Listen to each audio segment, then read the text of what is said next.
start recording on Zoom? I'm recording now.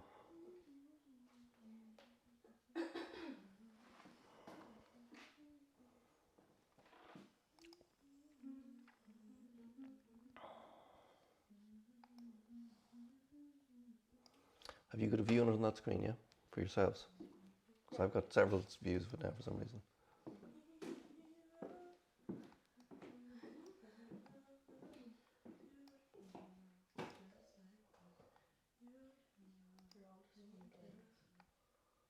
Oh yeah, this thing, obviously it might work. So it should be annoying, but like, just kind of, that does.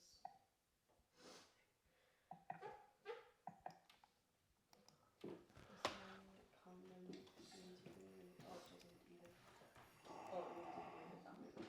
Also, don't do this one like on screen because it's really like. Yeah, this one moves it. Only 45 pictures. Wait, is it around? Oh, good. Totally cool. I just keep it where it is. Basically, how do you move it up? I think you just loosen that but keep it in.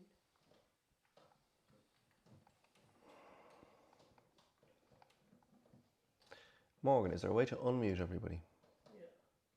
See the way it says ask all to unmute. Can I just unmute Yeah, I it? think they have to ask. Just unclick. I can do it like manually, of course. No, you have to ask them as well. Just click mute all again, maybe. No, I think you have to ask them to unmute, and then most of them do. You know, I'm just going to just chat away and they can decide to unmute themselves. No, just say ask all to unmute in case it's easier for people. Hiya, good morning, everybody. Hiya. It's just a few minutes to go. If anybody wants to send me through any drawings they have, they can still do so, and I can load them up here in the next couple of minutes. But I have a few to be going on with. Oh, I have one now here. Hang on a second. Very good. I emailed 5 minutes ago, please. Yeah, I just see a couple have come in through now.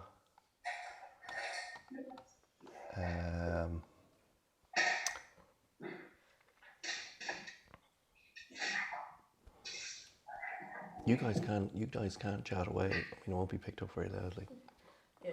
Blaze, I'll be exiting out of this class today at about 12:10. Okay, well, maybe I'll leave the crit part, when I say crit, the discussion of people's drawings till later. Who's that? Who said that? Sorry. That's Emer. Emer. Well, look, I'll be quite quick with them because they're only sketches, so we might just we get through them in half an hour maybe, okay? Perfect. So just 1 second now while I get this organised.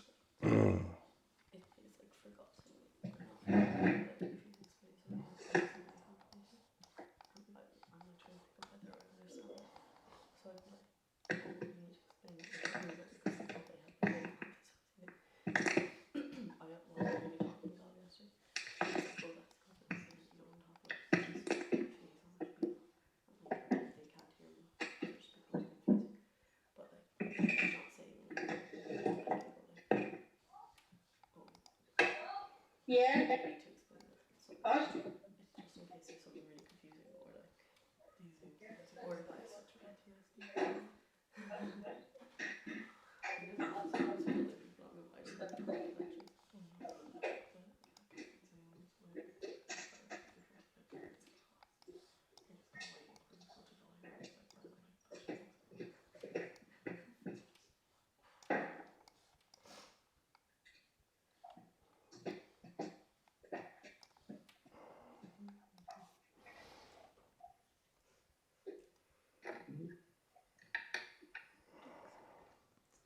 Good morning, Blaze. Morning. Who's that? Good morning. Alwyn here. Oh, hi, Alwyn. How are you? Morning. Okay. We're just going to start now in a minute. I think we've got 11 people here, so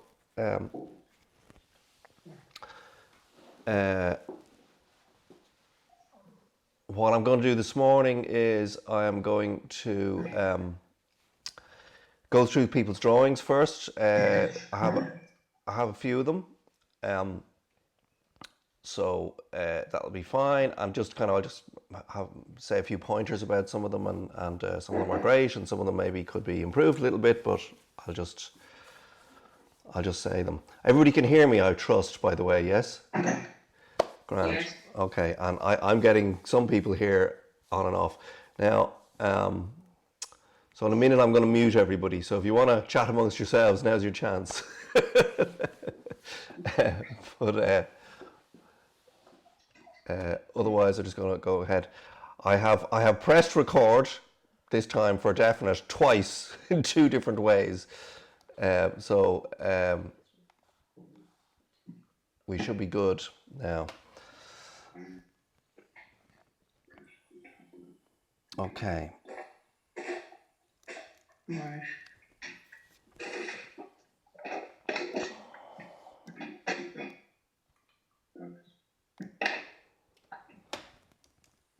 Yeah. Yeah.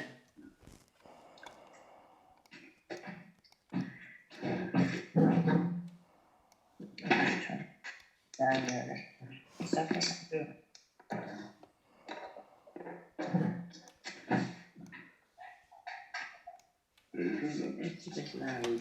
I don't know. Are these two or the second one? Okay. Yeah.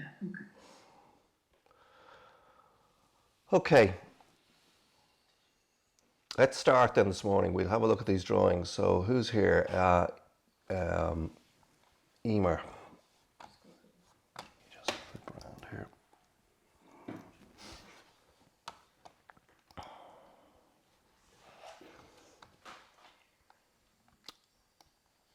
Now,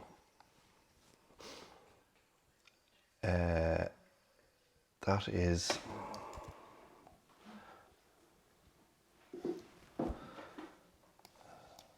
I'm going to unmute whatever person it is. That's Pauline's drawing, thinks, is it? No. It is. Sorry, that's me, Blaze. To interrupt you there, Denise. Denise, yeah. Will you just actually whoever's recognised their drawing, unmute yourself, and then we can chat. Okay. Hi, Denise. Sorry, I just Hi, Denise. How are you? I wrote people's names on some of the drawings, and some of them I didn't, so I'm a bit confused. So, thanks very much for sending them in.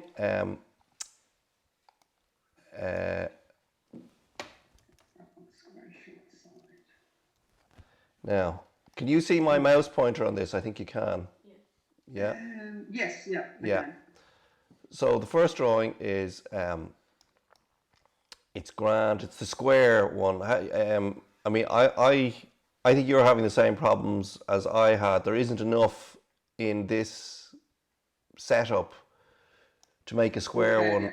To make a square one work. Do you know what I mean? I see what you've done. You've lined it up there. That's absolutely fine. But I think, like, let's say you had a square cardboard box or something. This particular compositional gambit would work better. Do you know what I mean? Or if it was, you saw how often I used it in landscape. So it's just important that you know it. You know what I mean? And I think you'll find it much more useful in a more complicated setting, you know, than just a bowl and an apple, a couple of apples, you know.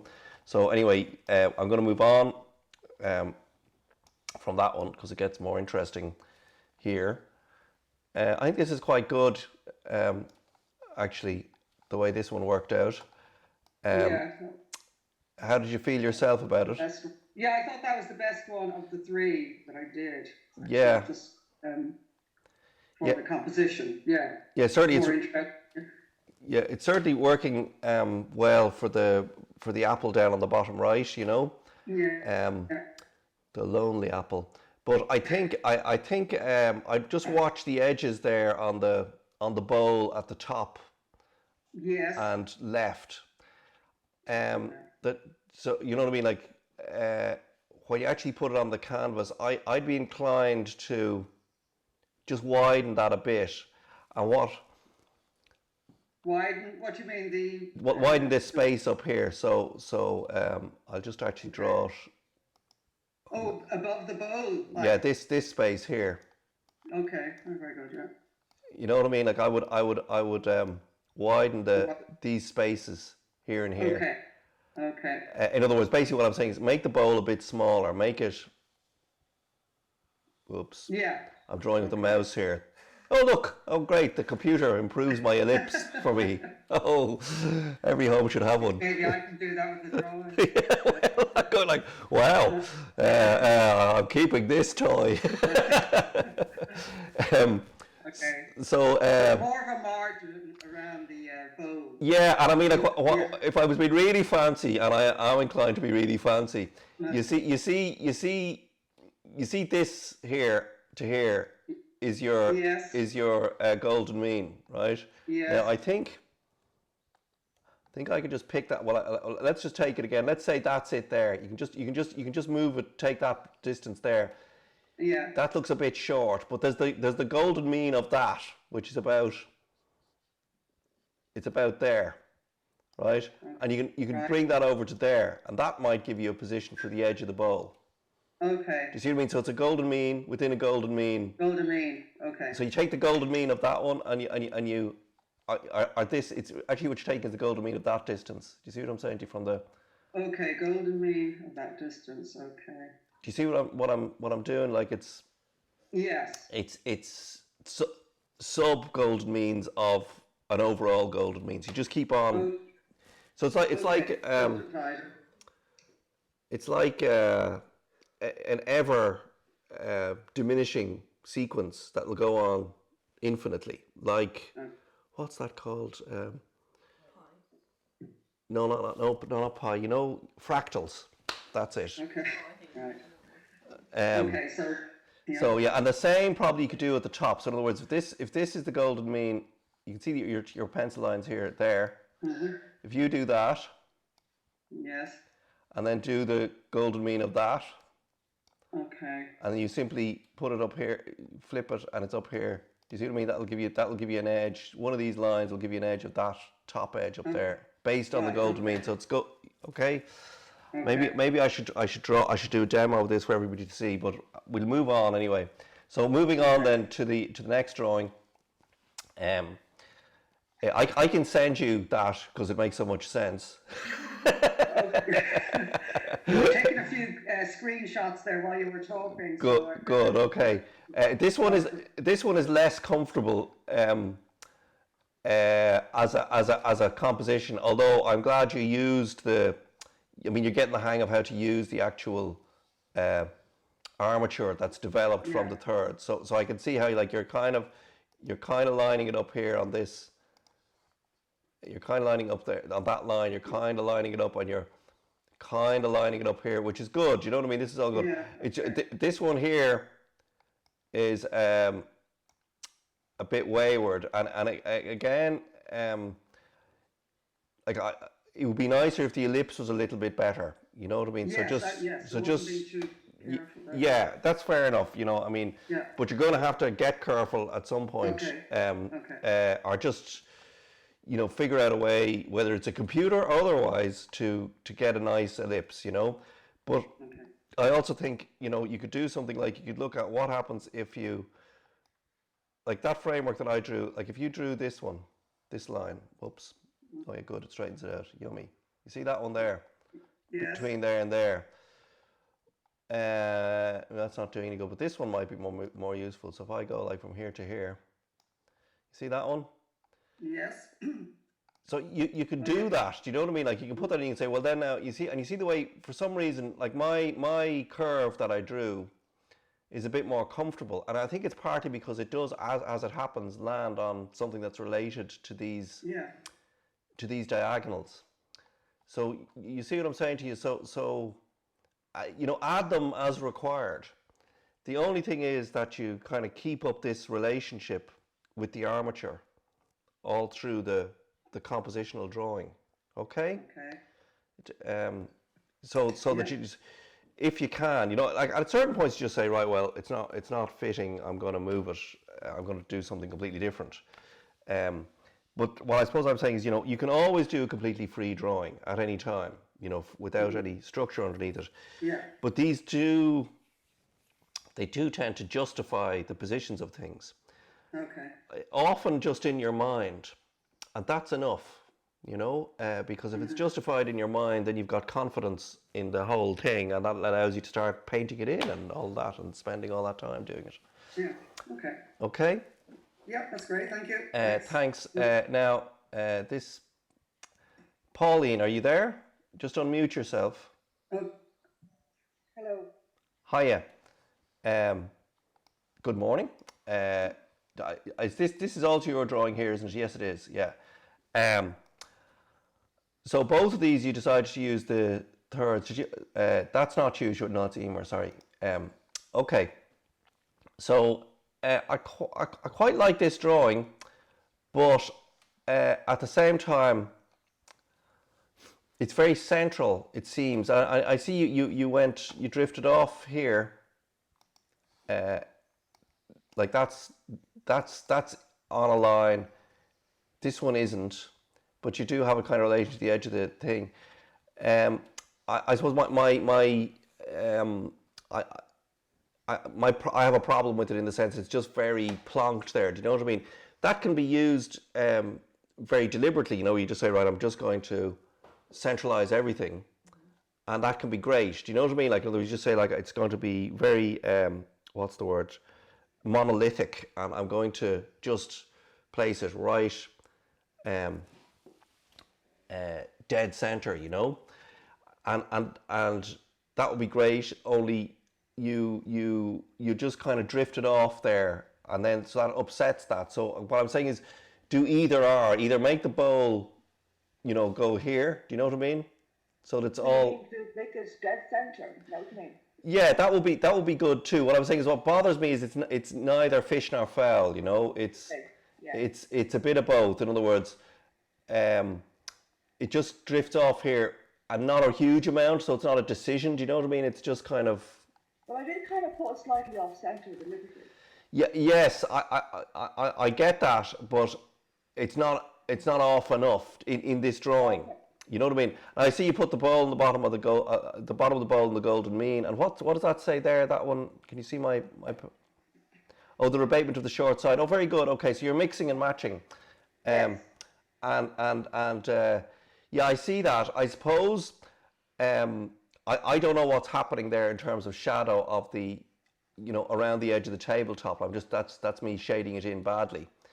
But what I'm saying is that line there, if it's sitting on the short side, it needs to be stronger in the final painting than it is in the drawing. Yes. Do you know what I mean? Yes. So there needs to be a definite change of tone between this area and this area.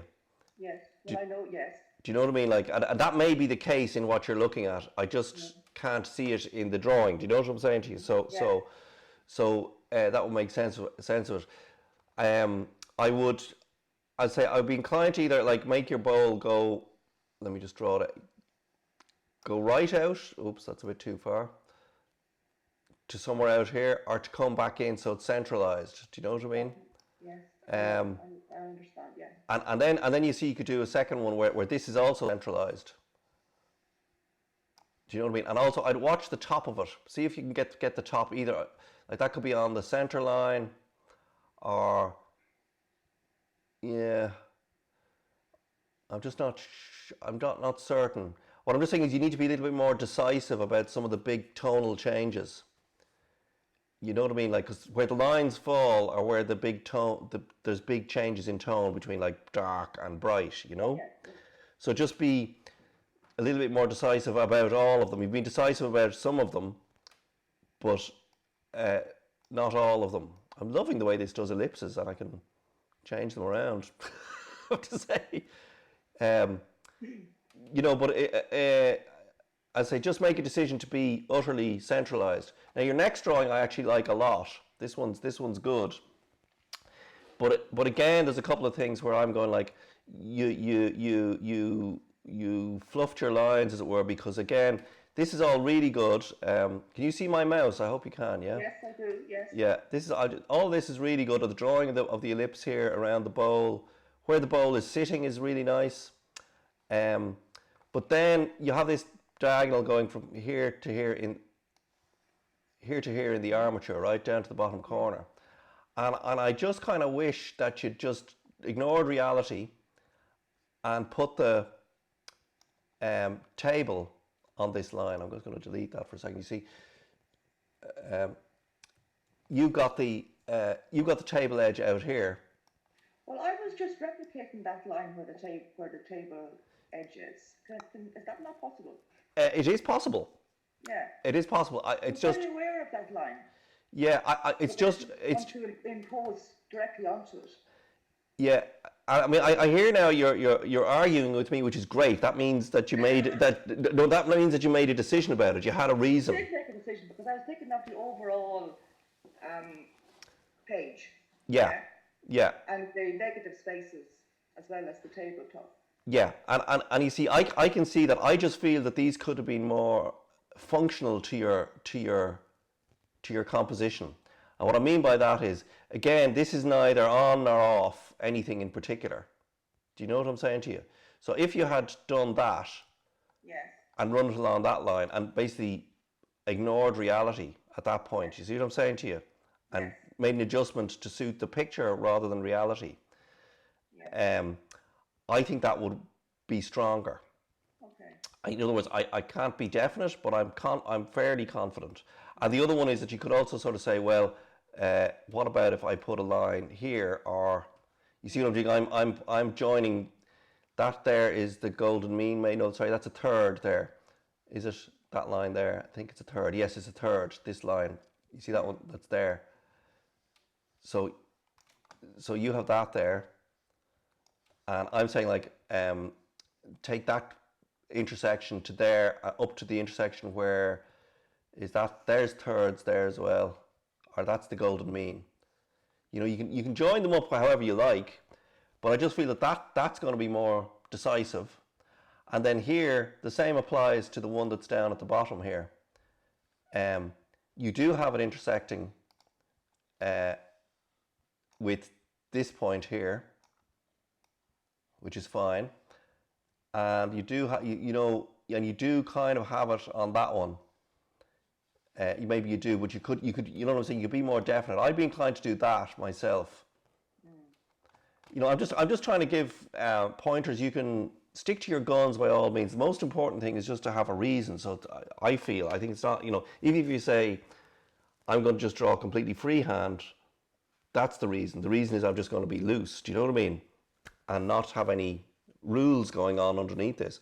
On the other hand, if you're going to use the rules, then, you know, just try and come up with a rationalization for the position of everything. And as I say, I do think the bowls position in this particular one is very nice, you know, and the angle you have it at is very nice. You know, the space between here and here is lovely. This space is lovely. You know, this just bothered me. I just thought, oh, it was all good and just a little slip up there, but it's really good. But my hot tip to you is try this, okay? Yeah, I hear you. Yeah. Okay, I you know, yeah, okay. I think that's your two drawings, is it? Yes. I hope that was helpful to you. Okay. That was helpful. I mean, it's really interesting for me because it's like you know, it's chicken or egg. Yes. Scenario going on for me, because I suppose kind of intuitively you look at something and you make a composition. I mean, I'm really very kind of interested in composition, but what you're teaching us in this is like new to me. Okay. Yes. So it kind of makes sense. Yes. You know what I mean? Yeah. So it's kind of interesting that you know, make a composition and then for me then to apply these rules onto it and see what has happened without me even knowing. Yes. Does that make sense? Well, And then to kind of go the other way, obviously, as well.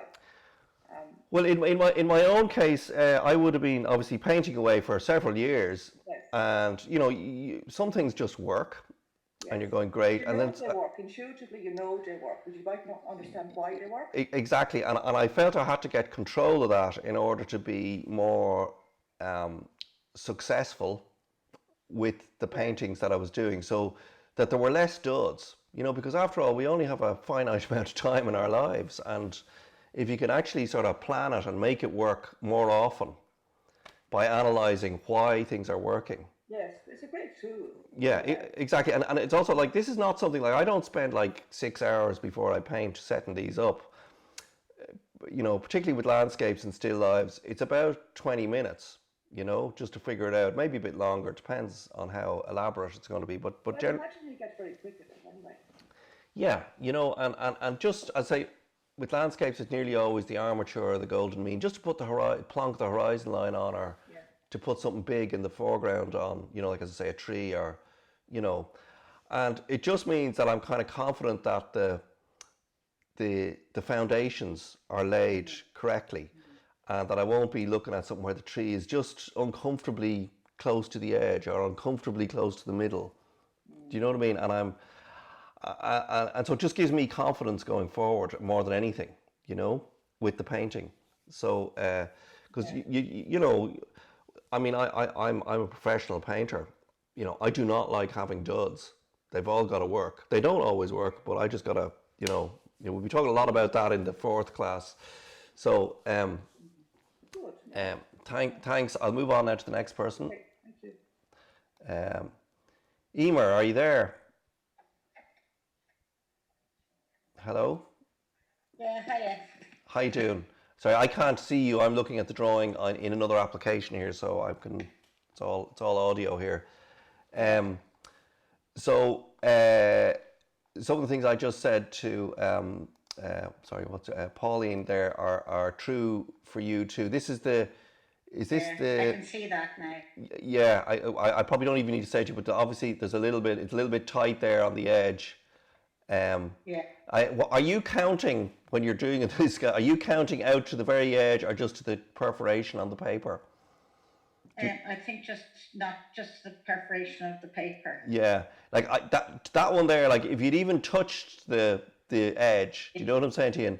Or gone right off, like that would have been good. That clearly now, having talked to the previous one, I can see exactly. Yeah, well, that's what's actually I've discovered is strangely useful. Normally, like in a class, you're going around to people individually, so nobody actually gets to overhear or see what you're saying to each other person. You know, sometimes they stop and look over your shoulder, but weirdly, this Zoom type thing works well for that. You see, I'm just drawing your ellipse and kind of going, what if it was there, or what if it was here?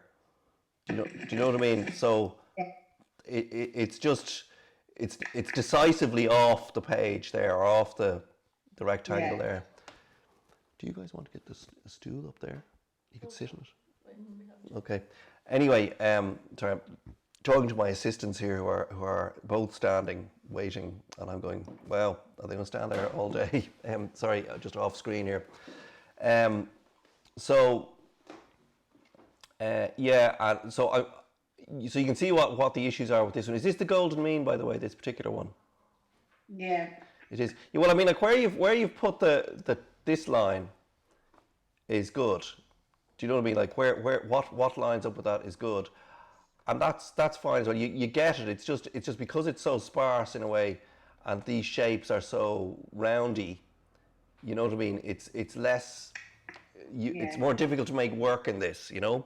Yeah, no, I can see that as clear as day now. Yeah. Okay. Good. Well, I'll just go on to the next one then, and which is a bit more successful. Is that upside down actually?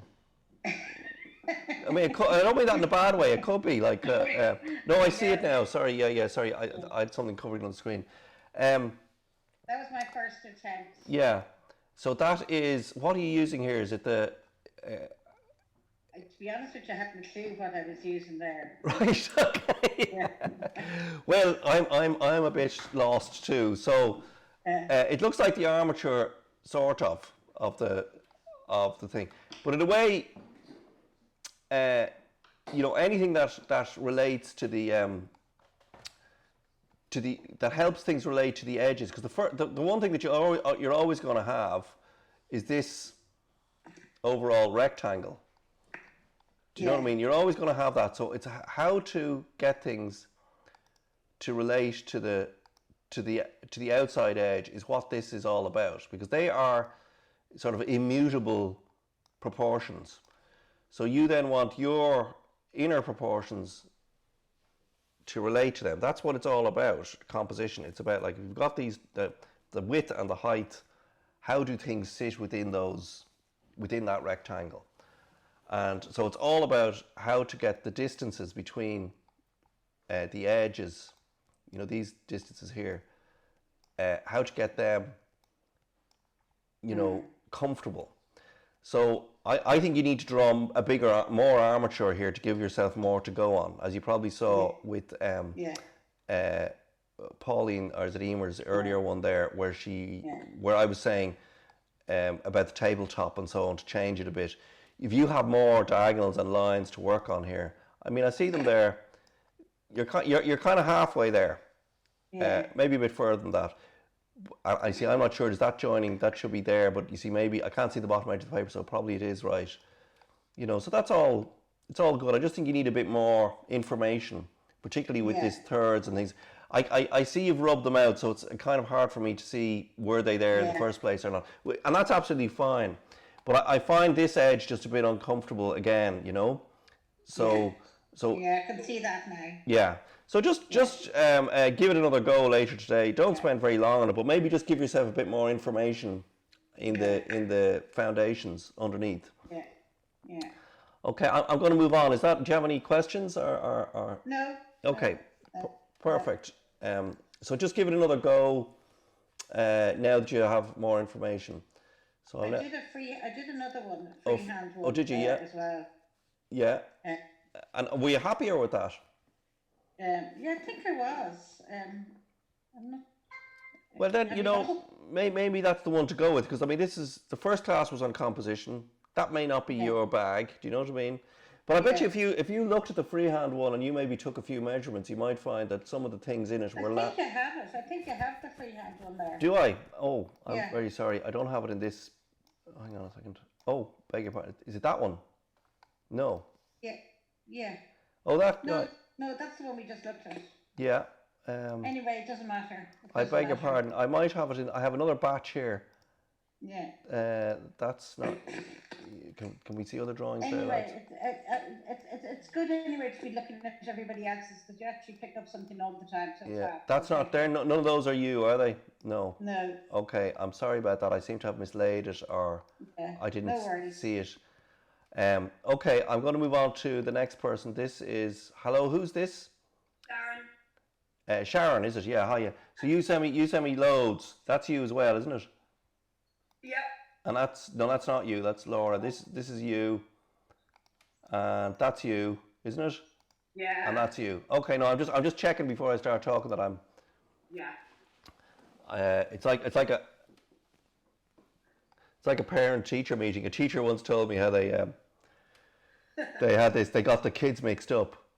Do you know what I mean? And they told some person whose child was not really very good that they were a brilliant student. And the parents sat there beaming, like as if the whole world had changed, and then the other student came along and they gave out yards about how bad they were, and awful messers and talking all the time in class, and they were usually the genius, the total swat, and like so. Anyway, okay, Sharon. So, how did you find this yourself? What did you? It was a struggle, because what I was looking at, I just wasn't really drawing, and I didn't have a huge amount of time, so I was really doing quick sketches. So it was a little bit frustrating, because I wasn't really happy with any of them, to be honest. Right. Okay. But the one that you have up there is the one that I was most happy with. Now, the second apple that's on the table there was meant to be rubbed out and wasn't rubbed out very well. So. Oh, I get you. Okay, yeah. Was the more faint one is the one I moved, and I moved it further down to try and fit in and be a little bit more aesthetically pleasing to the eye than what it was.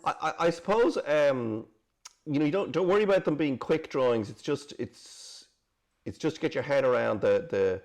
It probably took you a while just even to set out the grid, because it's the first time you're doing it. Yeah.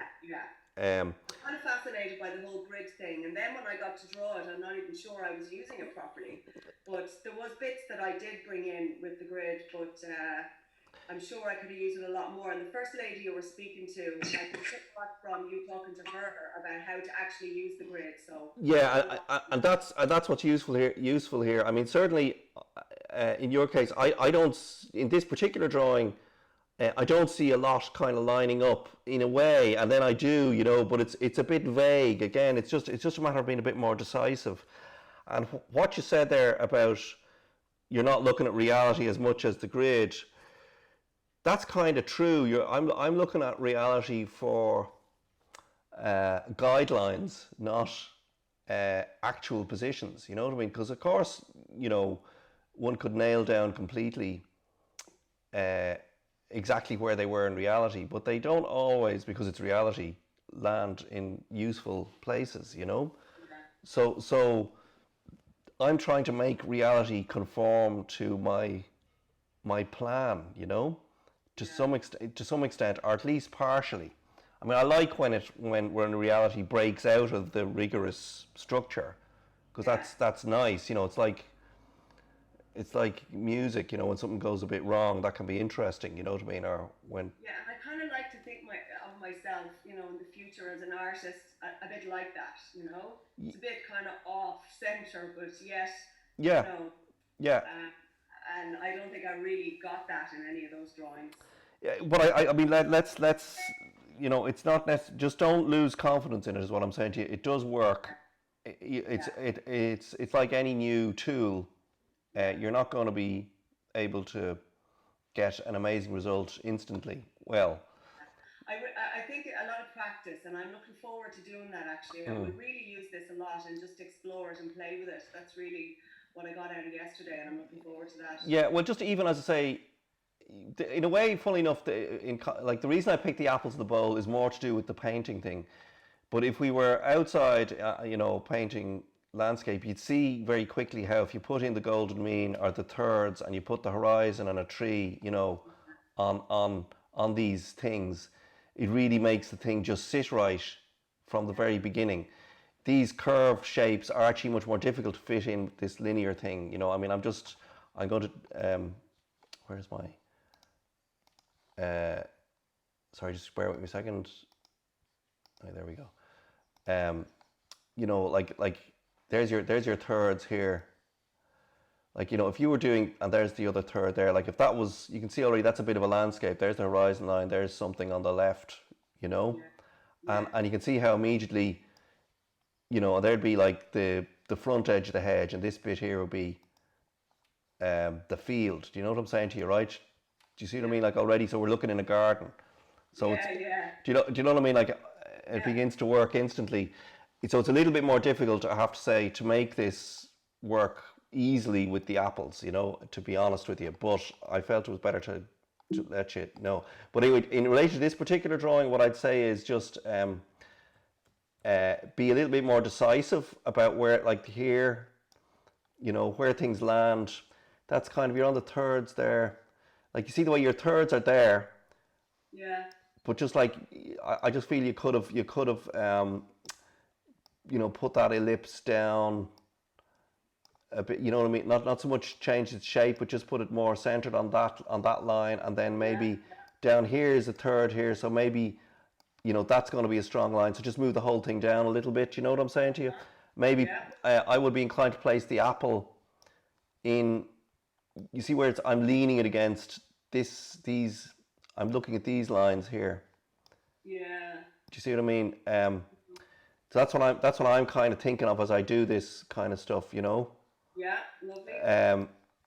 Like it doesn't have to be literally leaning against, but just kind of generally around those lines. You see what I mean? Yeah. And is that good there? I don't know. Maybe it should be over here. Maybe your position there is better. But it might be more related. Kind of more linear than when I had that one there. It just looked like, you know, flat and, you know. Yeah.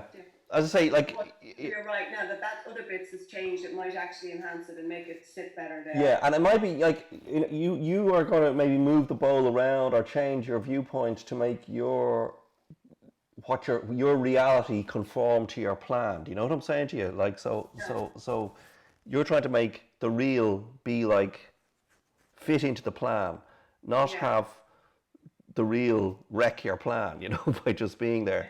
I'm going to move on to the next drawing here, which is similar. I mean, you're getting more, but again, you're kind of avoiding all the important lines, especially over here. Do you know what I mean? Like, I think you know what I'm going to say now without me even having to say it. Do you know what I mean? But that's better. The ellipse up here is better in the sense at least it's on something and it's ending somewhere. You know.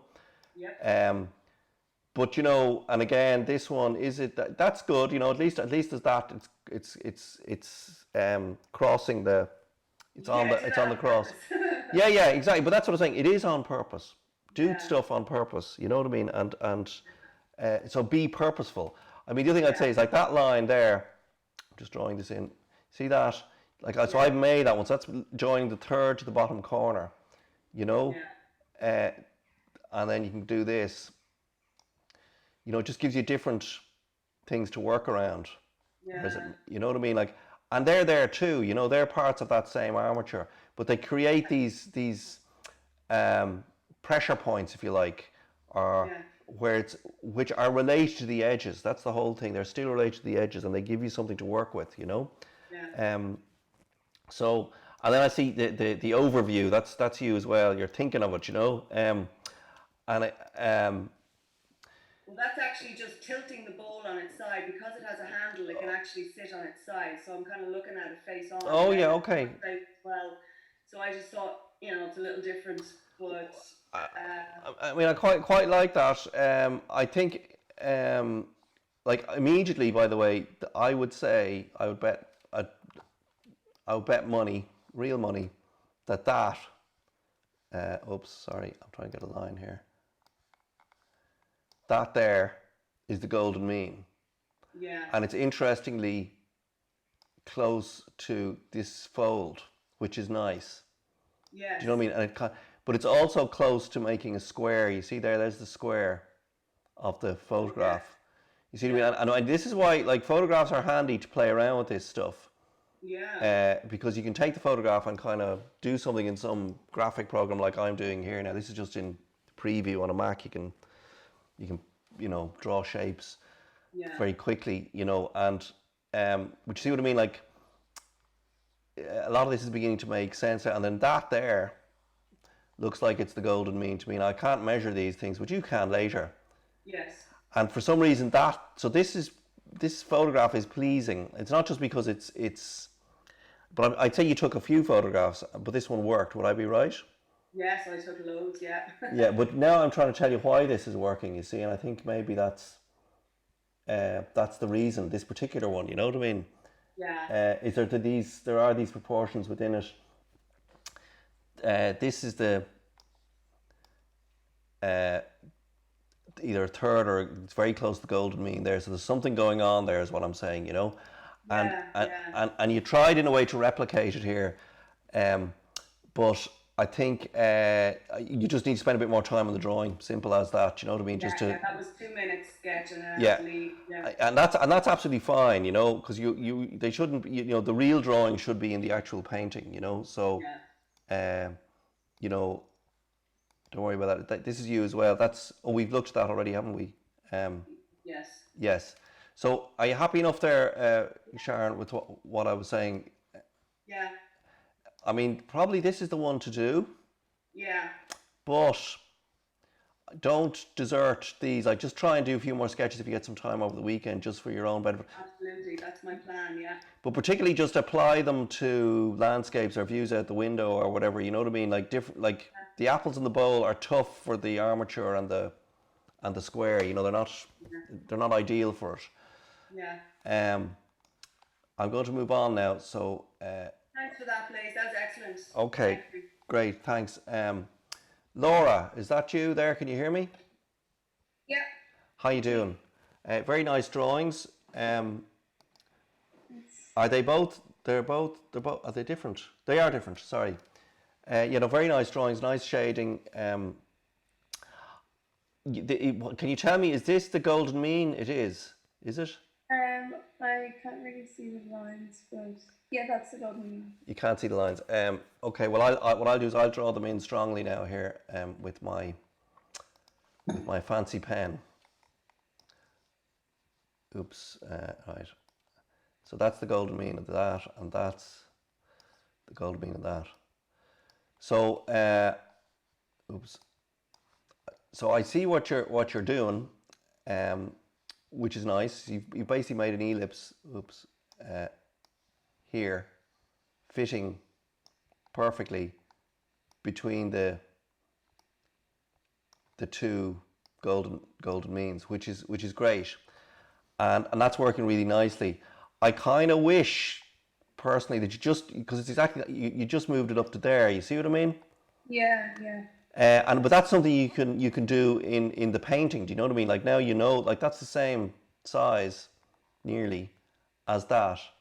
So you just shift the whole thing, you know, and you can, like I'd say, I sometimes use like Photoshop. Do you know what I mean? And graphic programs to adjust drawings, adjust photographs, and make them fit into the scheme, you know. Yeah. So that would work really well there, and it very nearly works really well where it is. You know what I mean? So fair. Sorry, that didn't turn out right. That's supposed to be the bottom of the bowl. I don't know what that's doing. But anyway, you can see how the bottom of the bowl would then fit there. This is good. I would look. You see, you've got this golden mean here. Or I'm not sure what proportion this is, but that one there. Oh, that's the square, isn't it? That looks like it. Yeah, no, it looks like it is. That's the golden mean of another golden mean. Oh, is it? Well, on the other side, if you sort of repeated that or mirrored it on the other side here, that would help to position this apple. Do you see what I mean? Yeah. And it's just, I would kind of mean, it would mean that you'd push the apple just out of a fraction, you know. So I suppose really what I'm saying is move the whole drawing a little bit to one side, you know what I mean? And that'll give you the use of these golden means, because you use them really well on the horizontal axis, if you like, and the vertical axis you just kind of went off a bit, and you could easily make them line up that way. You do see what I mean? Good. And the other thing is then you could there is just one other thing that bothers me, is this line here where the wall meets the sheet. That needs to be somewhere. It's not clear to me that it is. It might be on the halfway line, which would be absolutely fine. But I'm kind of saying be pretty decisive about the position of that line. Yeah. Do you know what I mean? Because it is going to be important. So either decide it's going to be like up here and away, or it's going to cut through everything behind it.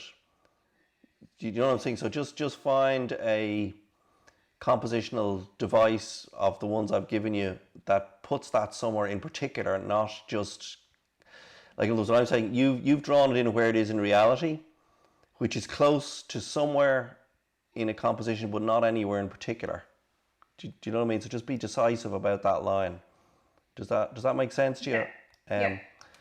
You know, I'll look at your next one now. This is also a nice drawing. This one works better in terms of using the compositional tools, and the spaces are nice around the objects, you know. So, and how did you find this yourself? I was kind of struggling because it wasn't matching up to what I was seeing. Oh. So I was trying to fit it in somehow, but... Well, you know, don't worry about that. Reality is an illusion. Well, it depends on your philosophical outlook. Because, like, in the end, people are looking at a painting. Yeah. They don't generally have the apples and the real thing to compare to. So your job as a painter is to make a nice painting, not necessarily to slavishly follow reality. So, you know, if, for example, there was a landscape you were painting and there was a lamppost in a bad place, you know, you have what we call, I'm joking now, an artistic license. You could just leave that lamppost out.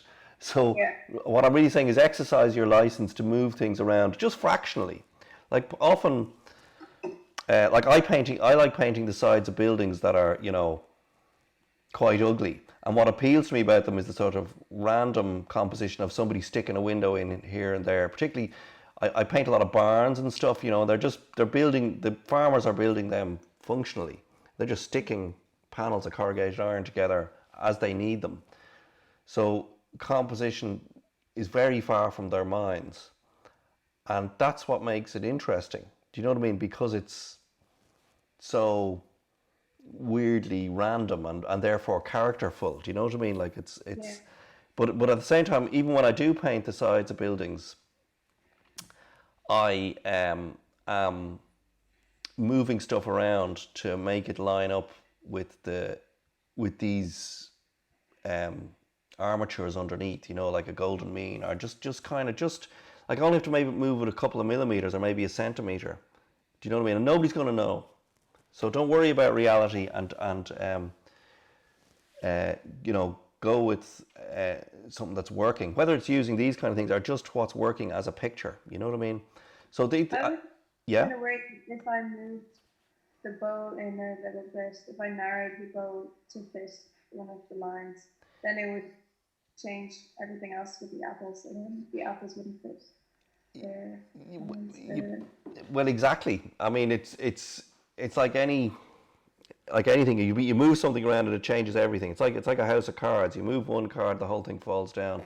So that's why lots of little sketches are useful. You know, that you can kind of figure it out before you commit to painting.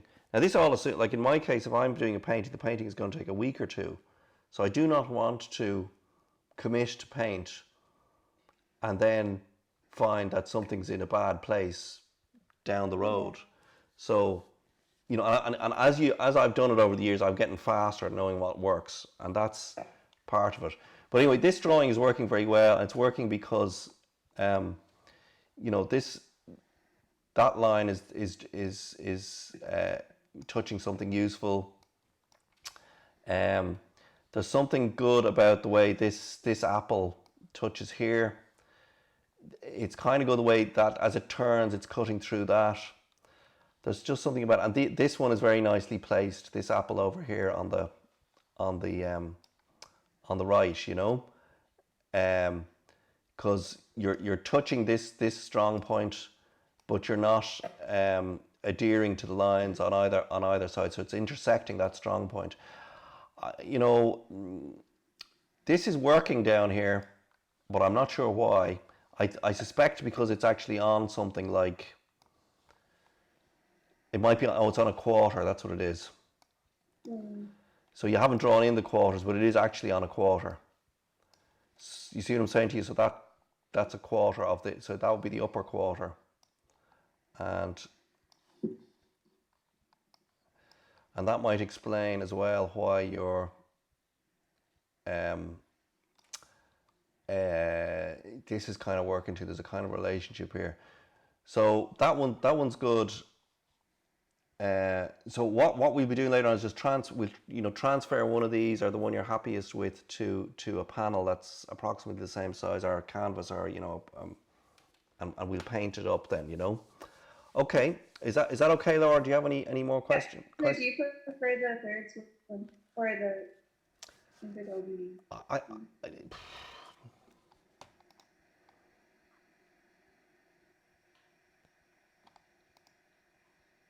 that one slightly more.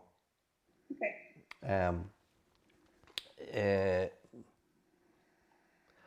I said, yeah. There might be just a bit there might be just a bit too much space. I don't know. That's yeah. They're both quite good, you know. Toss a coin. But actually, I think this one is working better. Okay. For some reason myself, you know. Okay, I'm going to move on with the class then. So, let's just do that. So thanks, Laura. Okay, thanks. Okay. Hi, everybody. Where is my Zoom thing? Okay.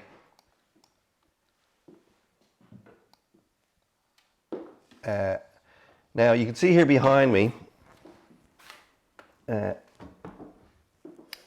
this. So like what I'm planning to do this morning is I'm going to talk about using a limited palette, okay, to paint these apples.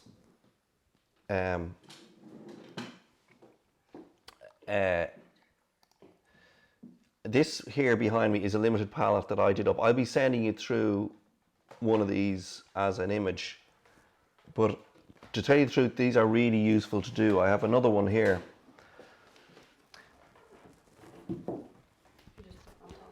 So this is the Zorn palette, right? Now, so the talk I'm going to give you is talking about how to do these, how they're useful, and so on. And like the reason they're useful is because this is just 3 colors. It's cadmium yellow, ultramarine, and burnt sienna. You know, so it's actually amazing how many hues you can get out of it. Just put that around there a bit. In just these 2 colors. So just stand by for the talk. A lot of more information coming. Okay, but we are recording today. Twice, as far as I know. So we should have no problem reviewing this, but it's going to be, it's dense. I did this talk up yesterday, finally. I've been meaning to do it for years. So here we go. Do you want to ask before you start if anybody who didn't send in the drawings has any questions? That's a good idea.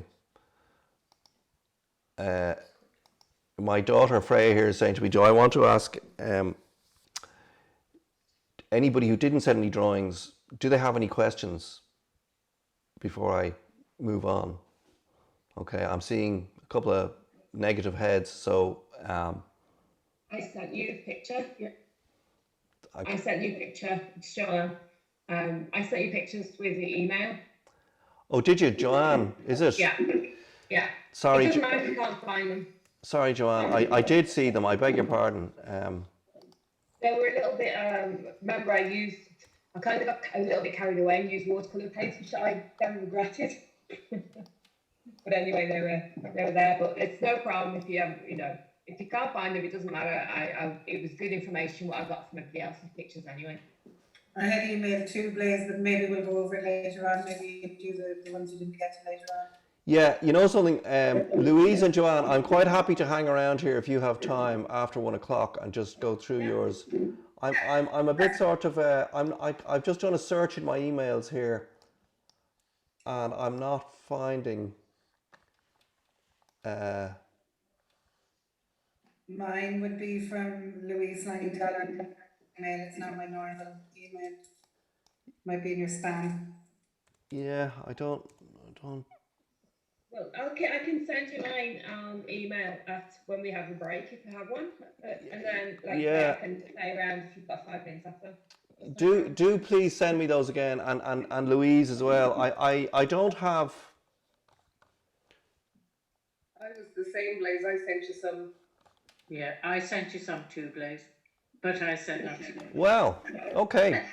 This is a disaster. I have these have not turned up. I learned loads just watching and listening to everybody else's anyway, so it's not a disaster at all. It's not a problem. Yeah, because I was surprised that you didn't, nearly everybody didn't send something. So I'm. You replied to my email, so were they not attached? Ooh. You see, I have 2 machines here. So there's a machine upstairs and there's a machine that we're doing all this from. And for some reason on this downstairs machine, I know I replied to your email, but you're not turning up here on this downstairs machine. Will I go up and check them? I can just airdrop them to you. Yeah, do that. Yeah. I'll tell you what, I'm going to move on with the talk. Sorry about that. And I will come back and go to you 3 or 4 people later, if that's okay. I'd say you all kind of have an idea where we would have been going one way or other. Morgan, you know the password on that machine? Yeah. Same as this one. Okay, grand. Okay, moving on to the talk. Apologies, as I say. That's technology defeats me once more. Or too much technology. Okay, so the presentation.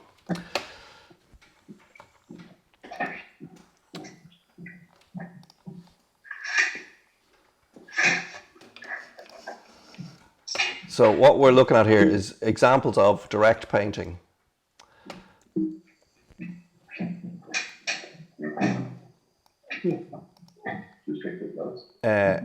By so the first one there was Monet.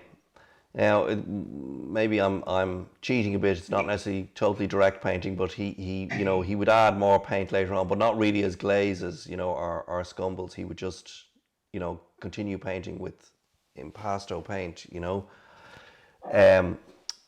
But basically these are the kind of effects you can get with direct painting. In the meaning you paint it all in one go.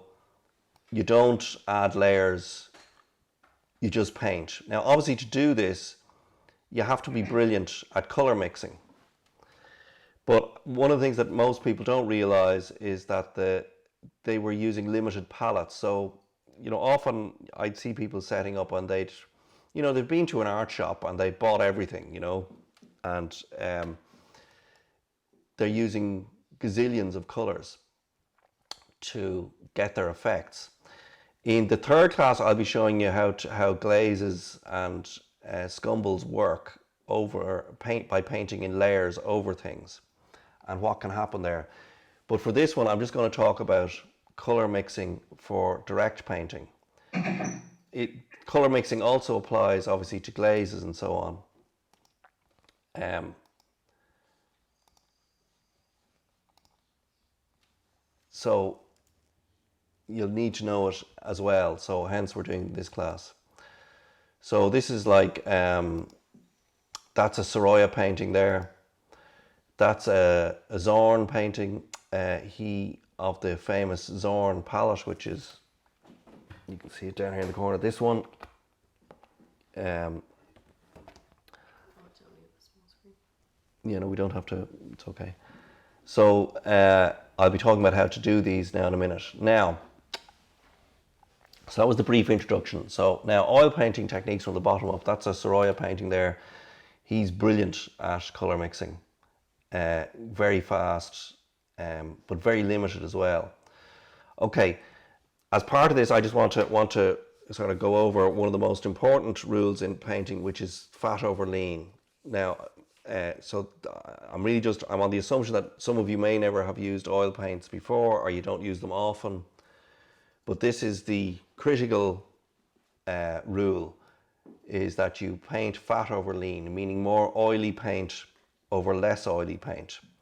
So often you would underdraw. You can see here in this thing, you know, there's if you look at the very bottom there, it's the canvas or panel. Then there's a rabbit skin glue or a size, which is stopping the paint getting into the canvas, followed by a primer, which is gesso or lead white, gesso on a panel and lead white oil on top of that. Then an isolating layer to stop the paint soaking through too much, and then a coloured ground. So you might leave it as white, you might paint it in burnt sienna or brown or something, depending on what you want to get. Then you have a drawing, then you have the underpainting, and then oilier layers in glazes and scumbles on top of that, and finally a varnish. Okay? So all of this PDF will be with you. I just wanted to kind of briefly cover this. This is how light hits paintings. I'll be talking about this again next week in relation to glazes. So I'm just going to skip this slide for the moment. So the most important thing you need to know is that when you go to paint a painting, you would colour the ground. I'm just going to show you here. Let's just stay there for a second.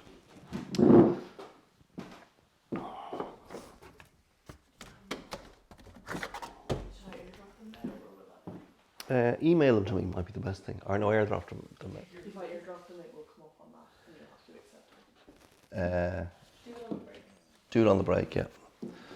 So, I'm just going to go wide here. Yeah. Apple button 1. Okay. So I prepare canvases this way. So that's for landscape. It's burnt sienna. This is for a hot, sunny day landscape. It's cadmium red. This is for a more neutral grey or overcast thing, often for portraits as well, so it's grey. So all the canvases are painted this way, and this is like stage one, and then sometimes they're pure white. So for example, with the apples that we're going to do, I'm using a white ground. So this painting here, for example, uses a white ground because I need the white ground to basically make the fabric bright and to make the light come through the silverware and so on. So it needs a white ground. It needs all that brightness, and you're barely adjusting the whiteness. This one here, you can see it in the close-up on the right. It has a red ground underneath, particularly there in the straw in the foreground, or the stubble. You can see the red coming through, and it's coming through in the hedgerows in the foreground as well. Now the reason that's useful is because red under green makes the green really pop. It also means you get these really dense darks in one pass, because green on top of red makes basically black, or very dark green. So it's really useful for that. So next then we have this. This one is also on a red ground, and you can particularly see it in the sky up there on the horizon line at the back of the hill, because it'd be really difficult to mix that warm bluey haze. You could mix it, but the red underneath helps it. So this is on a burnt sienna, on a cadmium red ground, and you can see it's really making the grass and everything pop forward, and kind of it's giving it heat, you know. And a good landscape painting is all about painting the weather, really, and giving you the sense of the temperature, you know. So this one here, you can see it clearly as well in the details in here, I hope. It's got a burnt sienna ground underneath it. You can see it all around here in the foreground, underneath the grass. Now also, like, obviously what a coloured ground is doing in these instances, it means that my canvas does not look blank anywhere. There's no bits of white coming through, you know, and it gives much more depth and density to the paint layers. So a coloured ground is a vital sort of component, but you have to look at what you're going to paint. So in terms of what we're doing today, painting apples on a white ground, there's really no point, you know, painting on a colour ground. You're going to be fighting against it to try and get the white back to white. You're going to have to lay on so much white to kill it that it's not worth it. And the apples are such a light colour, really. You don't need to put a colour ground underneath it. So this one here then, this is on a raw umber ground, you know. And that gives this sort of warm interior feeling always, you know. It just makes it really warm, and you know, and I'm using it, I'm letting it I'm just dragging paint over it in places up here, particularly in the shadows, you know, and just letting it do most of the work for me. This one is on a burnt umber ground, again, to give that warm interior feeling, makes the flesh tones very warm as well. It's a contrast, it's the opposite in many ways to the blue shirt, which makes the blue shirt kick forward because the ground is so dark, and it made life easy when I'm painting the mahogany tabletop and stuff. Here it's a grey ground, because in those classrooms it was fluorescent light, which is very, well, grey, slatey grey, isn't it, you know, and in a way it just creates that kind of atmosphere. But grey is good, is very nice to paint over, particularly for flesh tones and so on. It gives a kind of a coolness to the flesh tones, you know. Like if somebody's very pale Caucasian, grey is a good way to go. If they're more sallow skinned, like you know, Mediterranean type of person. It's all very racist, isn't it? But if they're you know, sallow skinned, then go with something that's browner, you know, a kind of a raw umber ground. And here you can see the scientists in an early stage, all on grey. You can see how like it's just very simple, like painting on the legs there, and it gets more complicated as I go on. I'll be coming back to that next week in how to paint it. Okay, so, oh sorry, and you can see how like basically there's grey underneath all of that, but that provided a very kind of neutral ground to make that whole thing hold together and give it kind of a cool evening light, you know, because it really does define the whole painting, the ground does. This one has a purple ground underneath it, which kind of really worked underneath the sheds because they have that kind of weird, that green has a weird purpley thing to it, which was always going to be hard to mix and imply, you know. But, you know, there you go. So that was just, I don't think I ever used purple before, and I've never used it since. But it really worked for like the bits of wall behind the tractor and so on, you know. Okay. So now I'm going to talk about the actual palette. Sorry, Blaise, I just had a question there. Sure. You paint the ground in acrylic or in oil? Ideally in oil, and if I'm in a rush, I'll do it in acrylic.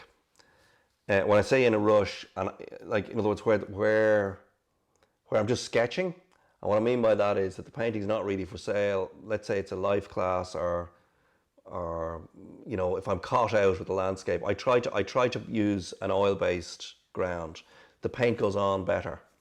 So when I say an oil-based, if you wanted to speed it up and get it to happen overnight, mix some alkyd, meaning liquid, into it. Do you know what I mean? To get it to happen overnight. You can also thin it a little bit with some turpentine, but down to sort of a single cream consistency, you know. But ideally, like these, as you can see here, like that's full paint. Like, you know, it's wiped off afterwards. So it's not. The other thing is it's now quite slick, so the oil paint goes on easily, you know. Because often when you buy like these things here, for example, you know, these little boards that I have here, which I just buy for doing these kind of things up on, it's very chalky. The stuff it's primed in, because it's partly aimed at acrylic and so on, you know. They're saying oil or acrylic, and it's really chalky, and oil paint goes on really badly onto that, and kind of just your brush strokes just scrape out, and it's what happens is, well, then you get problems with what's called sinking, where basically the chalky ground sucks the paint, the oil out of the upper layer of paint. Do you see what I'm saying to you? And you've got to put it back in, and each time it just sucks it out, and it means you get these kind of flat matte areas in the painting. So hence an oilier background. Velázquez would have painted his grounds in lead white, which is very oily, and maybe tinted them a bit. So it's working. It's worked for 500 years. It's proven to work, you know. So an oilier. So these are all quite oily, you know. So that answers your question there. But I will use acrylic at a pinch. You know what I mean? Like it's not. It'll work, you know.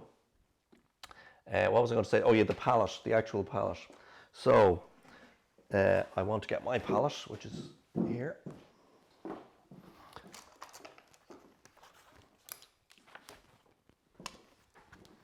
All right, one of these. Now the reason I'm talking about this is because, you know, people use all kinds of things. They use you know, the paper palettes. They use panes of glass. They use plastic lids. Like these are only 25 quid or 30 quid in Evans's, I think, you know. It's a weighted palette. It's got a weight there, so that it balances on your hand, because if you're painting for any length of time, you know, it'll begin, if it begins to tilt off your thumb, it just begins to, to wreck your thumb. I used to have unbalanced palettes when I began painting. I only lasted about 3 or 4 months before I went, there has to be some improvement on this. And then I discovered that palettes were often weighted. Now, why is this ancient design good? They've been around for a couple of hundred years, these kind of palettes, but the main reason is that when you're mixing up your paints, I'm going to turn around here, and I'm just going to get that out of the way. When you're mixing up your paints, you can actually see a mix, and you can see the thing in your eye line. So it's really simple. You mix up a bit of cadmium red, you mix up a bit of yellow, you kind of go, oh, that matches this thing here. Whereas if you've got a glass palette or something that's out of your eye line, it's just harder. You're just making life a little bit more difficult for yourself. And the whole thing, obviously, is to make painting easy as possible. So, and that's why also, like, I'd be always set up this way, so that the palette is on my left arm, because I'm right-handed. I'm painting with my right hand, so the painting is here.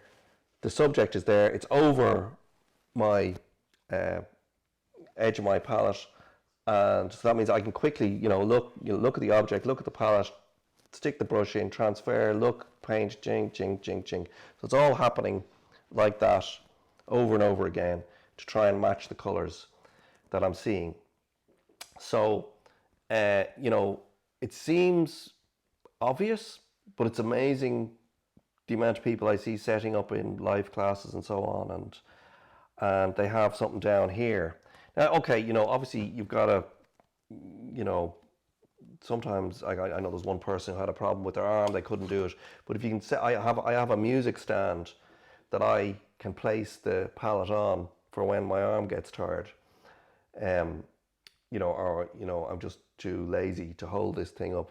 But basically, the best way to paint is to hold this. So this is actually quite an important piece of technology, is what I'm saying. And I really highly recommend that you get a balanced palette, if you can. The other thing is, inside these boxes, you might have one of these paint boxes. These sketching boxes, they often come with these square palettes, right? And the way, excuse me, the way the square palette is set up, it comes in the box like that. And you're supposed to put your hand through like this. So it's not weighted. And it's incredibly painful because it begins doing that straight away, and it's like really sore. So I simply take them and I flip them and I file this down so it doesn't cut your finger off, and that works much better. It doesn't need to be weighted, but your arm is more underneath it. The other thing you probably noticed, both of these palettes underneath, they're painted grey. So I use ordinary household gloss paint to paint them grey. I paint all the palettes grey. I've got a whole bunch of them, and the reason is, where's my other big one? There we go.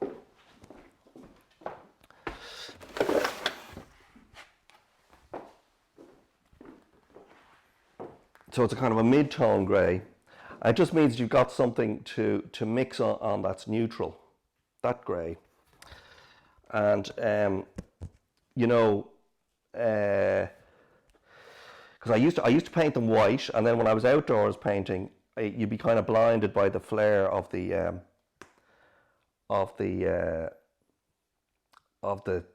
white, and I found that I was mixing things up too dark, or was it too bright? I can't even remember. Anyway, they were coming out wrong, and it was because of the palette. So I found this mid-grey works pretty well for me, And the other thing is, I said, like, they used to use mahogany coloured palettes, like they just left the wood plain and they varnished it and so on, and it was a deep brown. But that was because they were generally working on brown grounds. Constable was always working on a deep brown ground, so his palette kind of matched what he was about to paint on. Can I ask you a stupid question, please? The stupid ones are always the best ones. Go. Yeah, I'm left-handed. Do those balanced palettes come for left-handed people too? Right. They do. I will try to remember to put a link in. Well, first of all, Evans's I think have those balanced palettes that I have there. But there's an ergonomic palette made by Jackson's, which I think they make, not made by, it's made by somebody else, sorry. It's in Jackson's in London. They're beautiful things. They fit your body. There's a curve cut in them. They're really nice, and they have a very, but I think they have lefties, that particular company. And yeah, I mean, I say it's all to do with like the amount of time I'm painting compared to, in inverted commas, normal people. It's just got to work, and it's got to be physically comfortable. And you'd still, a physiotherapist says to me, "Oh, I can give you exercise," because you get, if you're painting all day, you'll get pains from tensing up and leaning forward and so on. But luckily, I don't work out that hard anymore.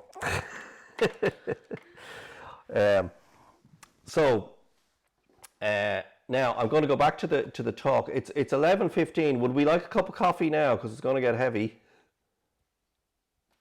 Yeah, that's a good idea. Yeah, because it's about we've done that, and then we're about to go onto the actual limited palette. So let's have a cup of coffee now. I need one. So we'll come back at. I'm not going anywhere as such, but we'll start going in at 11:30 precisely. Okay. Fair enough. And I'll hunt down those paintings actually by Louise and Joanne. Did you email them to me, or did you airdrop them or not? We're about to do that. Oh yeah. I mean, Louise, Joanne, and Anne, is it? yeah, I have 3. and it was to your Gmail account. Oh. I replied to your last email. Yeah, I found them all. Oh, Morgan found them. I know what it is. I must have sent out on that Gmail account, and the Gmail isn't on this computer, whereas it's on that one upstairs. I can forward them to that account if that's any help. No, we have them here actually. My wonderful assistant and daughter, well, both of them are here actually.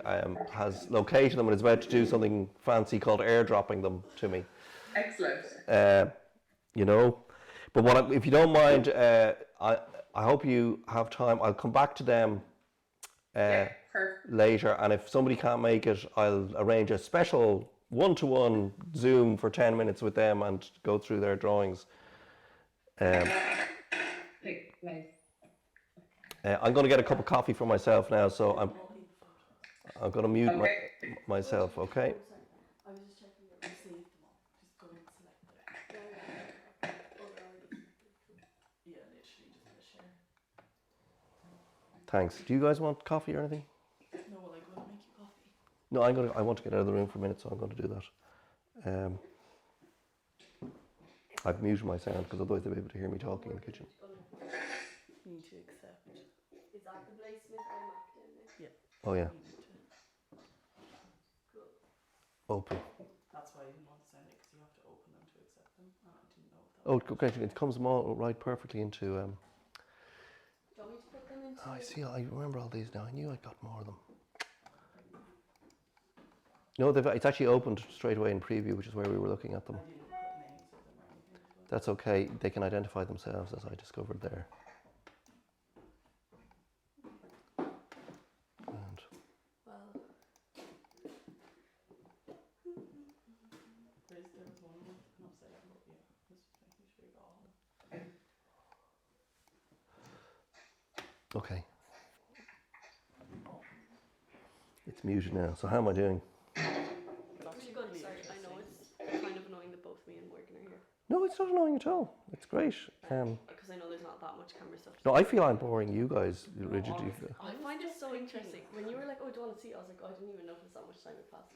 Okay. It makes me want to do those drawings. Same, I was just Yeah, I was like, I might try that tonight. Well, okay. That's good, because we didn't even pay anything for this.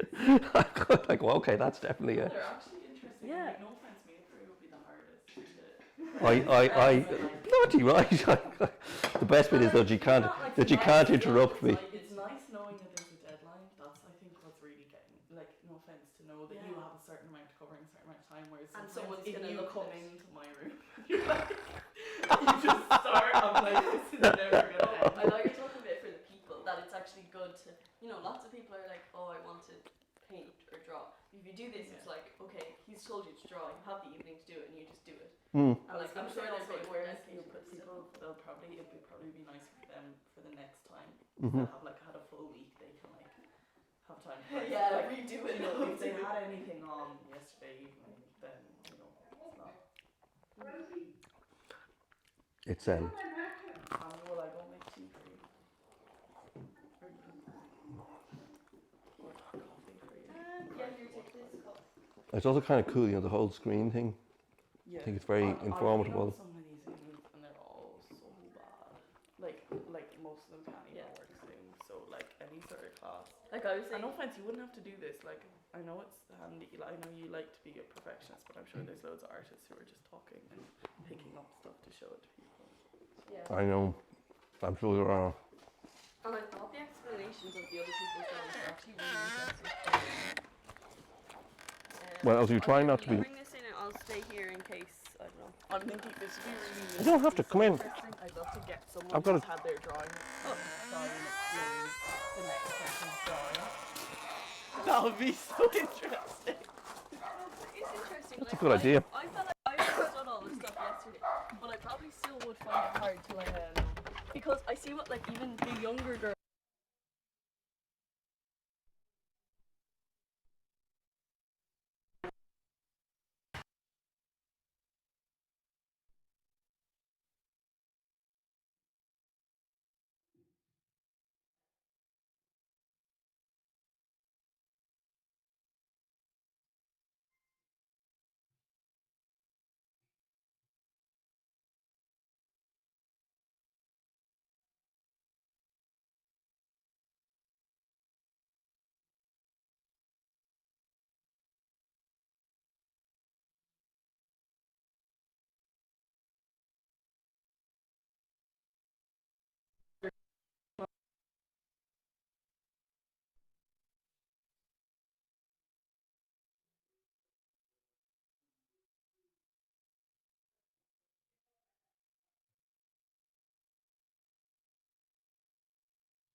But she wasn't.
Okay,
hello everybody.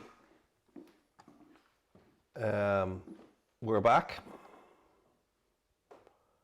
I'm not sure if I can see everybody there. Is everybody back? Yeah, I'm unmuted anyway, yeah, so.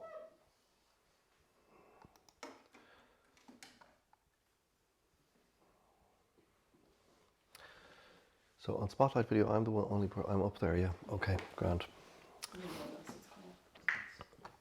And I am still recording. Just checking I'm still recording. Yeah. Okay, hi everybody. We're going to proceed now with the presentation on limited palettes. Okay, so we've talked about the actual palette, and now I am going to move on to the color palette, a limited palette. So, as I said earlier on, you know, I see a lot of people buying.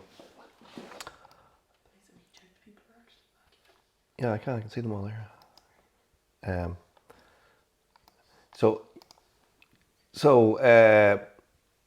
Sorry, just lost my train of thought there for a second. Oh, have I got my microphone on? Yes, I do. Anyway, so as you can see, this landscape here was actually painted with just 3 colours and white. And I'm going to take you through the whole thing. Actually, I want to just talk about this as well for a second. So I made this up, right? What you see on the screen is a much neater version of the same thing. I did this one first, which is a Zorn palette for portraits, and then I decided I would do one for a landscape, which is just 3 colours: cadmium yellow, ultramarine, and burnt sienna. I'll be showing you how to make one of these, and I'll be showing you how it works. What actually happened was I was teaching a class, and I said, you know, you can paint a whole landscape with just 3 colours, and everybody went, all right, and I kind of did so there in the class, but I'd never done one of these up. And when I did up the Zorn palette to paint portraits with, I found it so useful. So I would, if I'm painting somebody, I will simply prop this up in front of them, like along, you know. So remember, I have the palette in my hand, then I'd have this kind of on the ground down there, and they'd be sitting over there, and I'm literally going to say, well, I need that color for, you know, the color of their nose because they drink too much wine, or I need this color for the color of their hair. And I really have a very good idea then how to mix it up, because this tells me the proportions up here. It tells me, you know, I need black and 2 parts of black to 1 part of yellow ochre here to get this color, or here I need, you know, a lot of white, yellow ochre, and a touch of cadmium red to get this. And the same applies here with the landscape palette. It's the same thing. I need, you know, I need this part. So sometimes I'll bring this out on the road with me, and it makes things easy, honestly. So these are really well worth doing. And, you know, I've discovered that myself very late in life, and I went, wow, why didn't I know about this beforehand? So here's one actually in action. So you can see how now, there's the landscape, and here's how the colours are actually all related to it. So the blue sky is that one. The general colour of the mountains is this one. So that's going to be 2-to-1 ultramarine and burnt sienna with almost complete white in it, you know. This one here there's the green. So it's 1-to-1 ultramarine and cadmium yellow mixed together. 3 steps down, so 3 bits of white added in, and you know, that gives you that colour. Same here, there's, well, the yellow field is a bit of both of these, but you know, you can see the same thing. So that's basically burnt sienna and cadmium yellow with a touch of ultramarine in it to make it purpley down here at the bottom.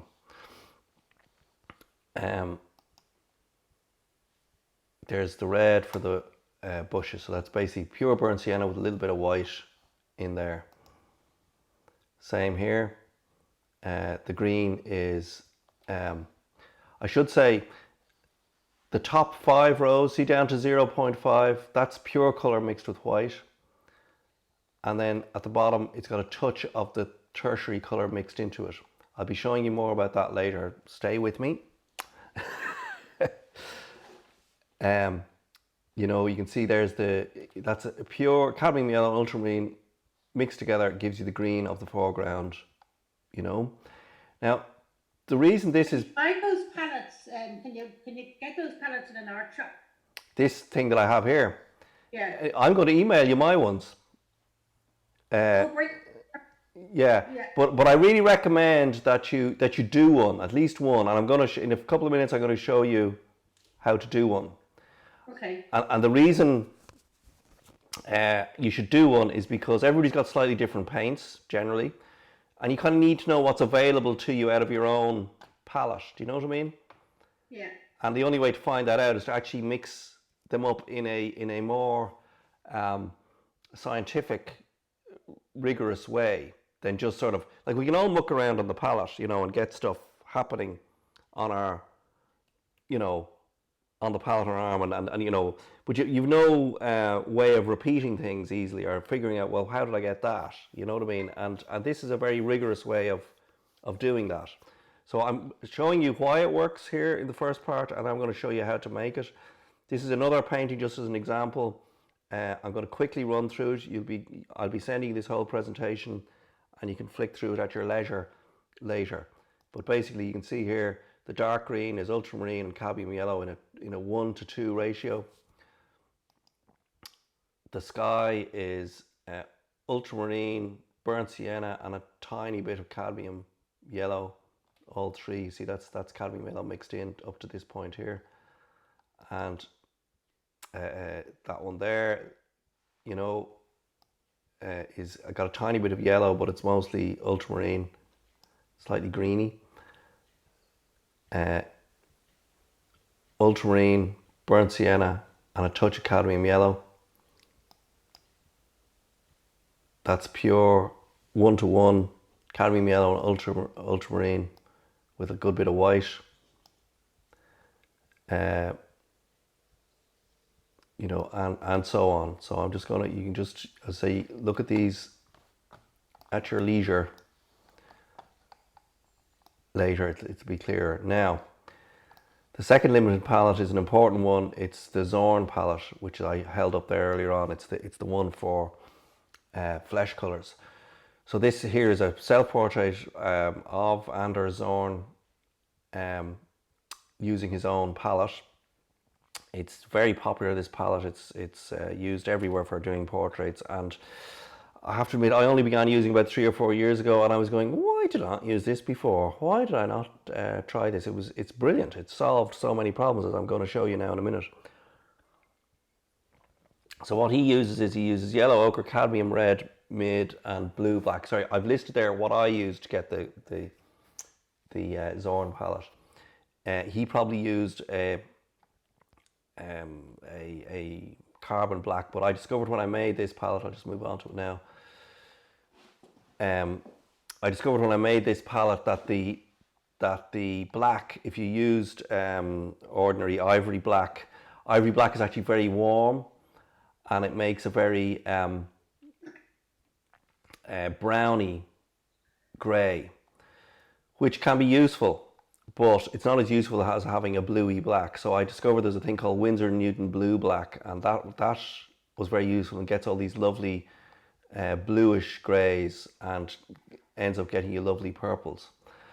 I should explain also what's going on in this in these palettes. Okay, at the top row, the very top row, is pure colour mixed. So you've got yellow ochre, cadmium red, and Winsor Newton black. So you're only mixing 3 colours.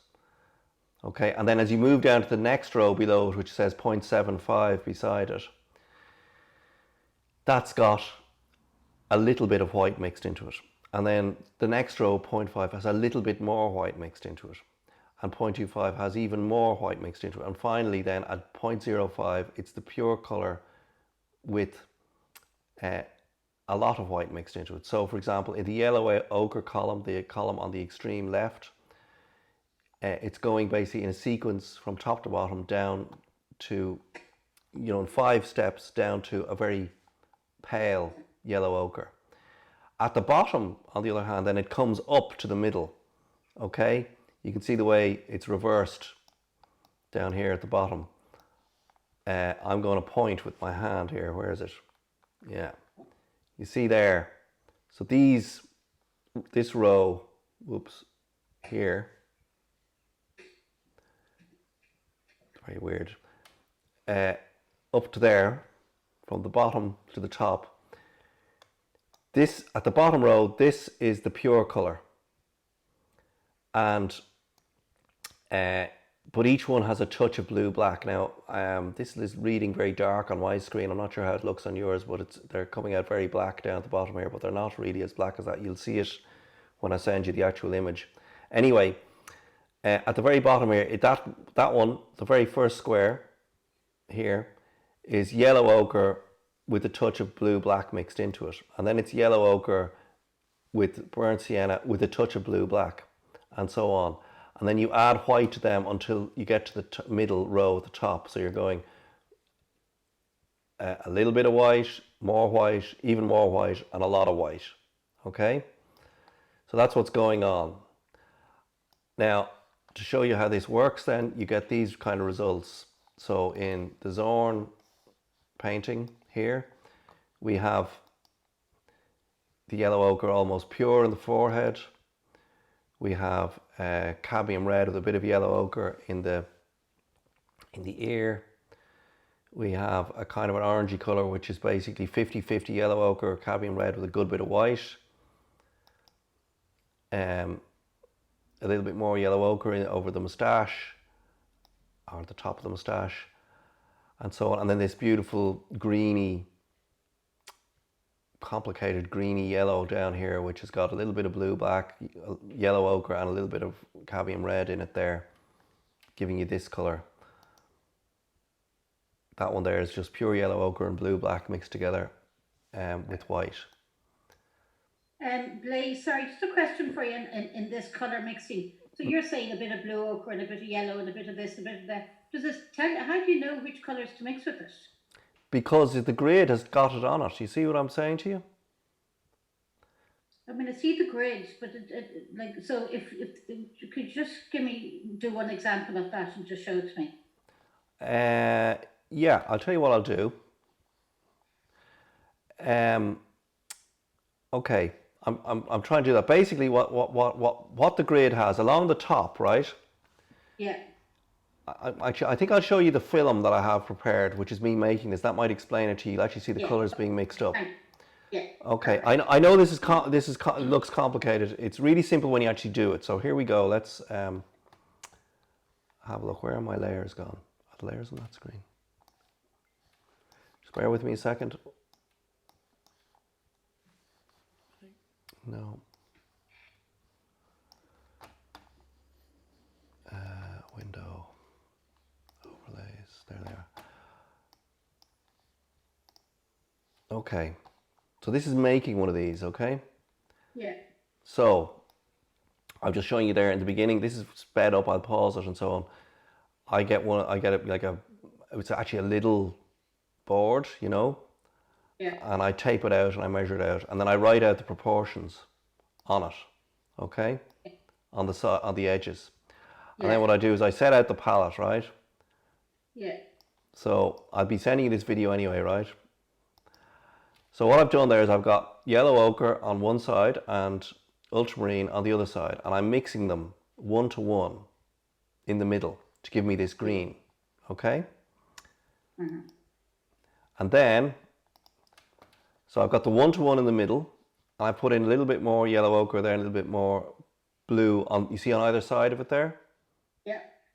At the, you know, so, and then when I mix those, you see, I'm getting a step between the two, between pure yellow ochre on the left, then there's yellow ochre with some blue, then there's yellow ochre 1 to 1, so blue and yellow ochre 50-50.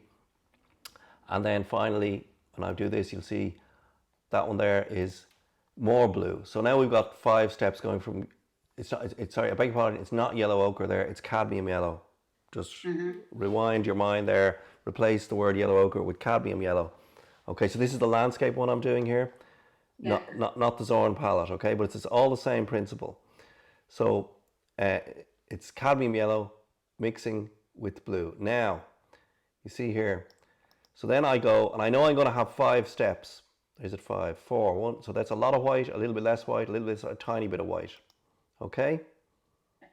And now I'm going to mix them all together.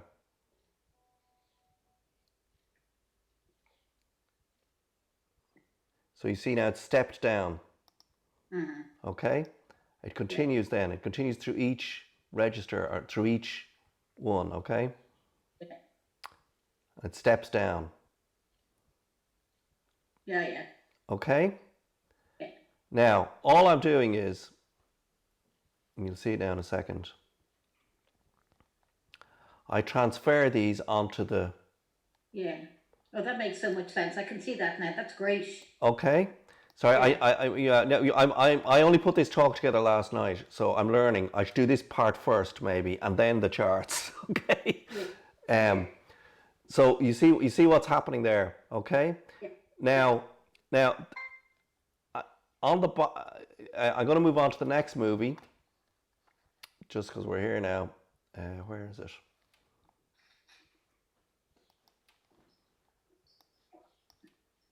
Oh yeah. So in the next movie, then there's these ones down the bottom edge. I'm just going to pause that there, and I'll show it to you here on this one. It's got all sunny here now. Okay, but you see this one, right? So what we did there was I filmed me doing this section up here. Yeah. Just this section, and then there's this, and here you see here it says add burnt sienna, or I've just initialized it. A touch of burnt sienna down here. So basically there's now 3 colours involved here. So there's cadmium yellow, and it's a touch of burnt sienna, and there's cadmium yellow and blue. In other words, it's this one here, and there's a touch of burnt sienna. So you can see it's just slightly different to this one, because there's a bit of burnt sienna, so it's a bit warmed up. And then what would you do is you work them up again, adding a little bit of white till they meet in the middle at the lightest value. Okay. So the light values are down the middle. Now that's just the way I've laid this one out. I saw it somewhere on the internet. I thought that there was other versions. This one made the most sense to me. Yeah. You know, and that means that when I'm looking at, for example, you know, the apples or something, it doesn't really suit the apples, but there are certain things in common, and I could say, right, you know, that grey there is happening in the bowl. Do you know what I mean? And I'm going to use it, and so on. So I just got to back to the video now for a second, which is.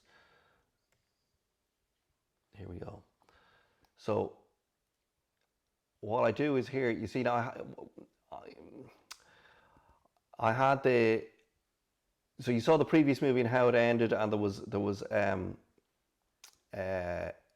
row of you know, yellow, green, very green, greeny blue and blue. So then in order to save paint, basically, I add a tiny, you can see it at the top here, I'm adding a tiny touch of burnt sienna. See up there into each one. And then again, I go through the registers, adding a little bit of burnt sienna. So you get this different one. Now you see, look, it goes in there then. Okay? Oops.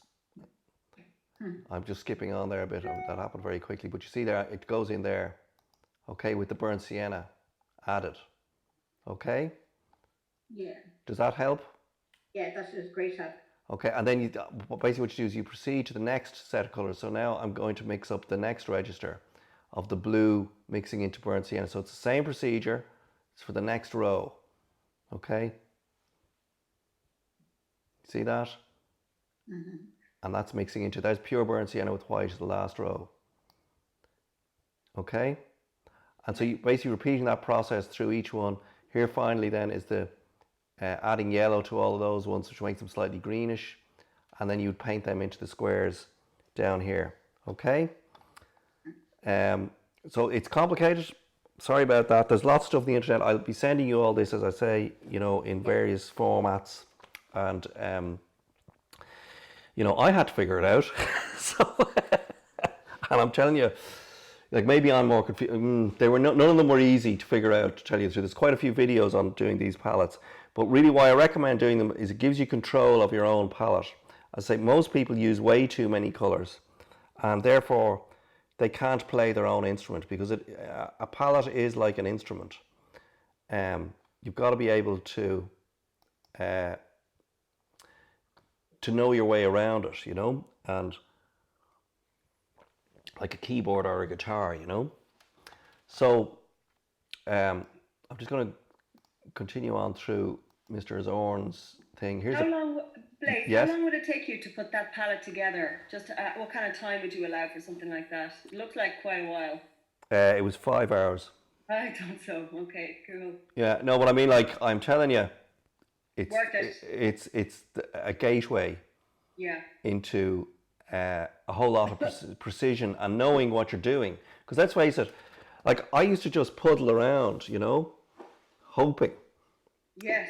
Yeah, you know, you keep on, you say, oh, I'll try a bit of that, and does that look a bit of this? This gives you a more than educated guess. It gives you a really strong direction about what to mix up to get a colour, because it's like battleships, you know, that game. You just got to look at the grid and work out, you know, the proportions, because it's telling you the proportions. You know what I'm saying to you? It's telling you, you know, this is yellow ochre with 5 parts of white in it.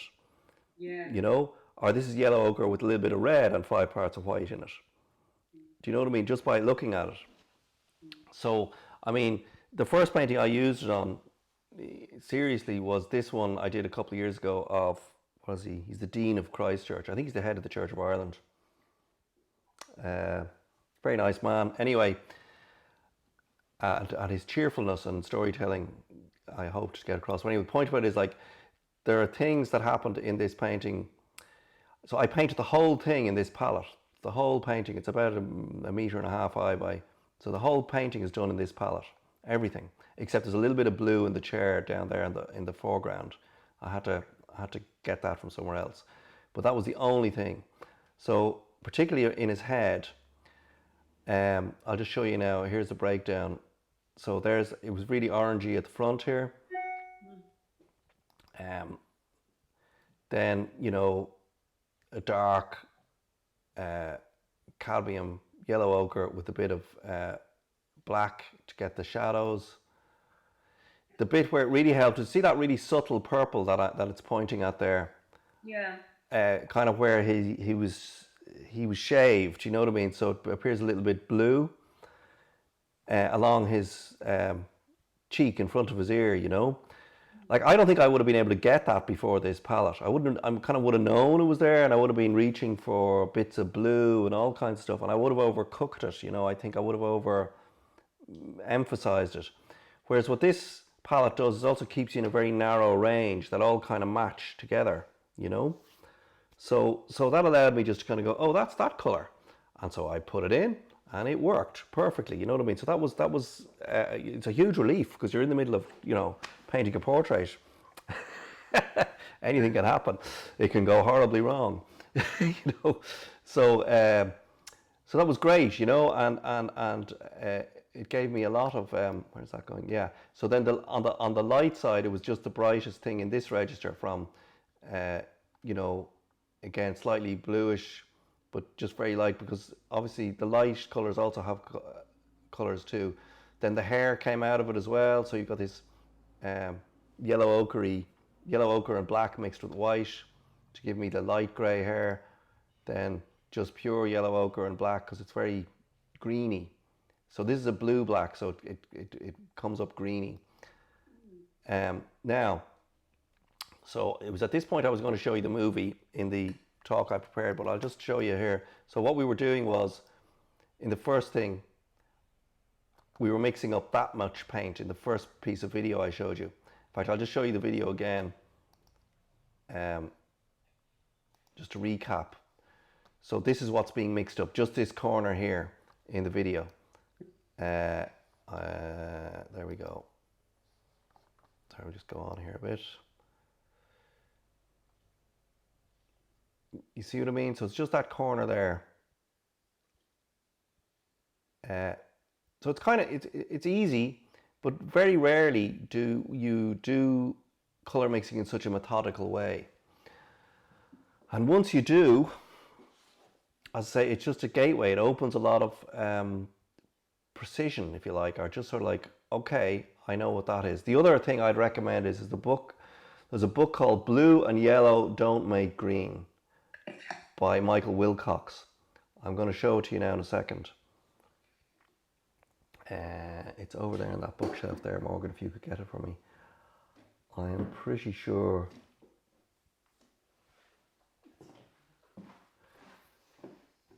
See behind every masterpiece? The big... In the grid on the... yeah, I think I'll be able to see it myself quickly enough. Just bear with me a second. I'm just going to put my hand on this book here, I hope. What colour is the book? Blaise, the book you mentioned as well yesterday, The Art of Secret Geometry. Who's that by? Because I did a Google search and nothing came up. It's by Pierre Boulez.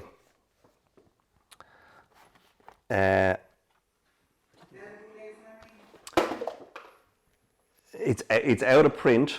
Okay. There are very bad versions of it on the internet, which somebody bought that I gave a class before, and they just said the reproductions were quite bad. What I will do is, I have it here. I've been meaning to scan it all in. I've scanned in one chapter already. So what I'll do is there's the see how there's the Painter's Secret Geometry. See how well thumbed it is? It's kind of wrecked. It's a Charles Boulez, I should say, Charles. How do you spell the Bouleau? Yeah, it's Bouleau, and the Painter's Secret Geometry. So it's, what I will try and do is I'll photograph these pages. Now it's fairly dense, you know what I mean, but I did read a lot of it. I got bored as I got halfway through, and I just went, this is all too much now. I don't need this stuff. So because it gets very involved, and maybe some of them are a bit more fanciful as it goes further on. There, as I say, there was a sort of a downloadable PDF version, but they were asking you to pay for it on Amazon or something. And a couple of people downloaded. They just said that the reproductions weren't great. They might not have realised that the reproductions in the actual original aren't great either. So what I'll do is I'll scan in the chapter on the Oh, I'll tell you where, Rosie, here. on the Golden Mean, and I'll send it on to you, you know. And on the, you know, there's 2 or 3 chapters at the beginning that are very basic and very useful. Okay. The other book is about colour mixing, is by Michael Wilcox. Sorry, this is called Glazing. So Michael Wilcox has a book which he wrote about 25 years ago called Blue and Yellow Don't Make Green, which I can't find at the moment because I probably lent it to somebody. And, or it's inside. Yeah, I'd send you out a book list, but the Blue and Yellow Don't Make Green is really good. However, he's brought out a later book here called Glazing, and in fact, it's a much thicker book. It's on his website, and I buy his paints as well. And this actually covers everything, including the mixing of paint that's in the first book, in a more comprehensive way. So you get 2 for the price of 1 in this. You see, it has all the color mixing stuff as well as the glazing in this book. So it's a more concise version, this book. So a lot of my color mixing theory would have come from this, you know. Okay. I'll send you the links to this as part of the email this evening. Back to the presentation. Oh, there I am doing this again in an eternal loop. Is everybody comfortable with this notion? Probably not, but I can only suggest that you do it and it'll become clear pretty quick. The second movie is the important one because what it's showing is how in the bottom half of the screen you're adding a little bit of burnt sienna into it. So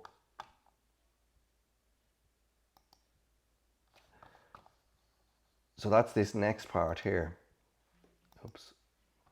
You see that here? So what you're going to do is you're going to mix up these parts by adding a touch of burnt sienna into these rows. So in order to speed it up, all I did was I added burnt sienna into my previous mixes up here to paint those ones in. And then the whole thing simply proceeds. Okay? Now, I'm not going to get onto that for a second. So I highly recommend that you do one of these. Now, you don't have to do it, it's not really homework, but at some time in your life, do one of these palettes because it's so useful to show you what's available to you with a very limited amount of paints. You can do them with different combinations, obviously. Ideally, contrasty colors, but it could be anything, really. Where am I here?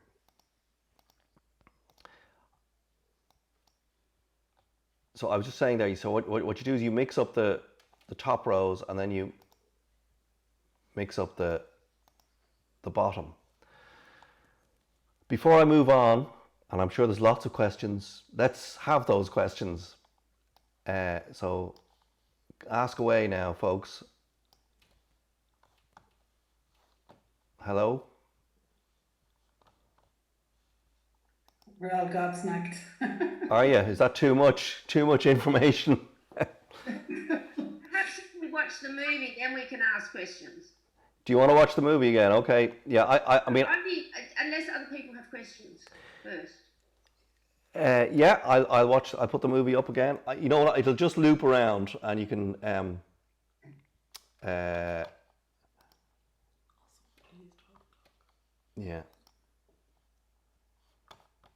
Hang on a second.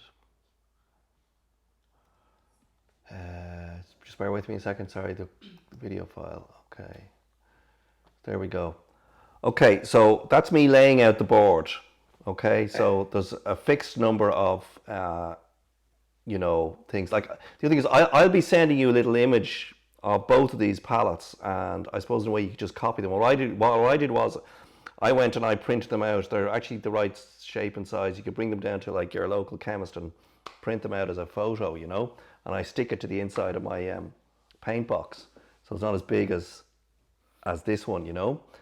But I'll send you that image, and you can all print it out yourselves as you wish, you know. So, so anybody got any questions? No, everybody looks suitably bamboozled. No, we're just watching it. Okay. I think it's one of those things you just have to try and figure it out when you're doing it. Yeah. You know, it obviously takes a bit of paint. I guess you're going to use a bit of paint. But I'd say it's just really worth it. You can see me there very briefly mixing in alkyd or liquid into the paint just to make it dry quicker. But that's just, you know, goes on quicker.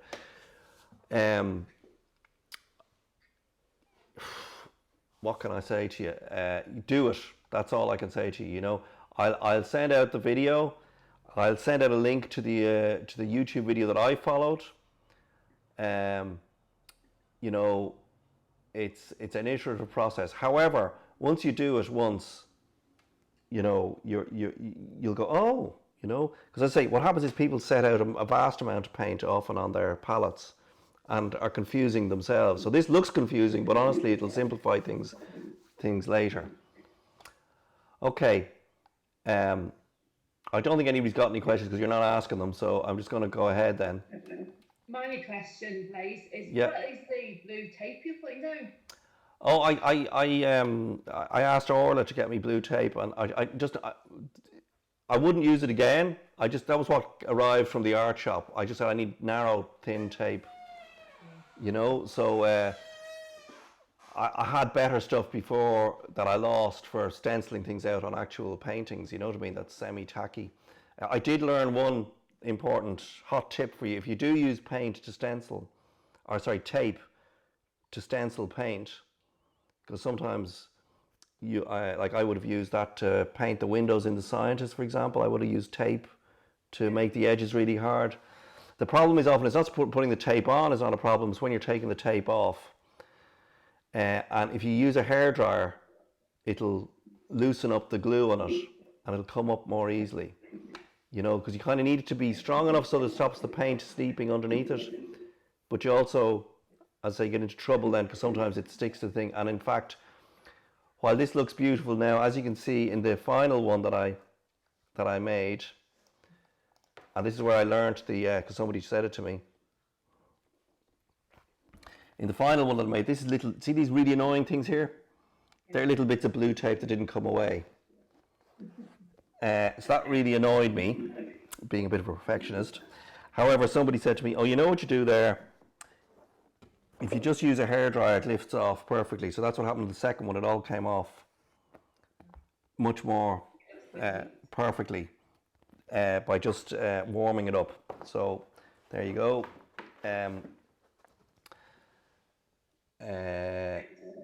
Now, so moving on quickly, because I have to do a little painting demo for you of painting these apples in 3 colours in about 40 minutes.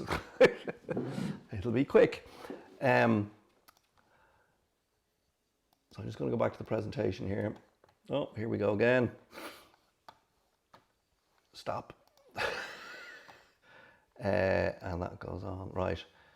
So moving along here, right. So the actual palette that I generally use,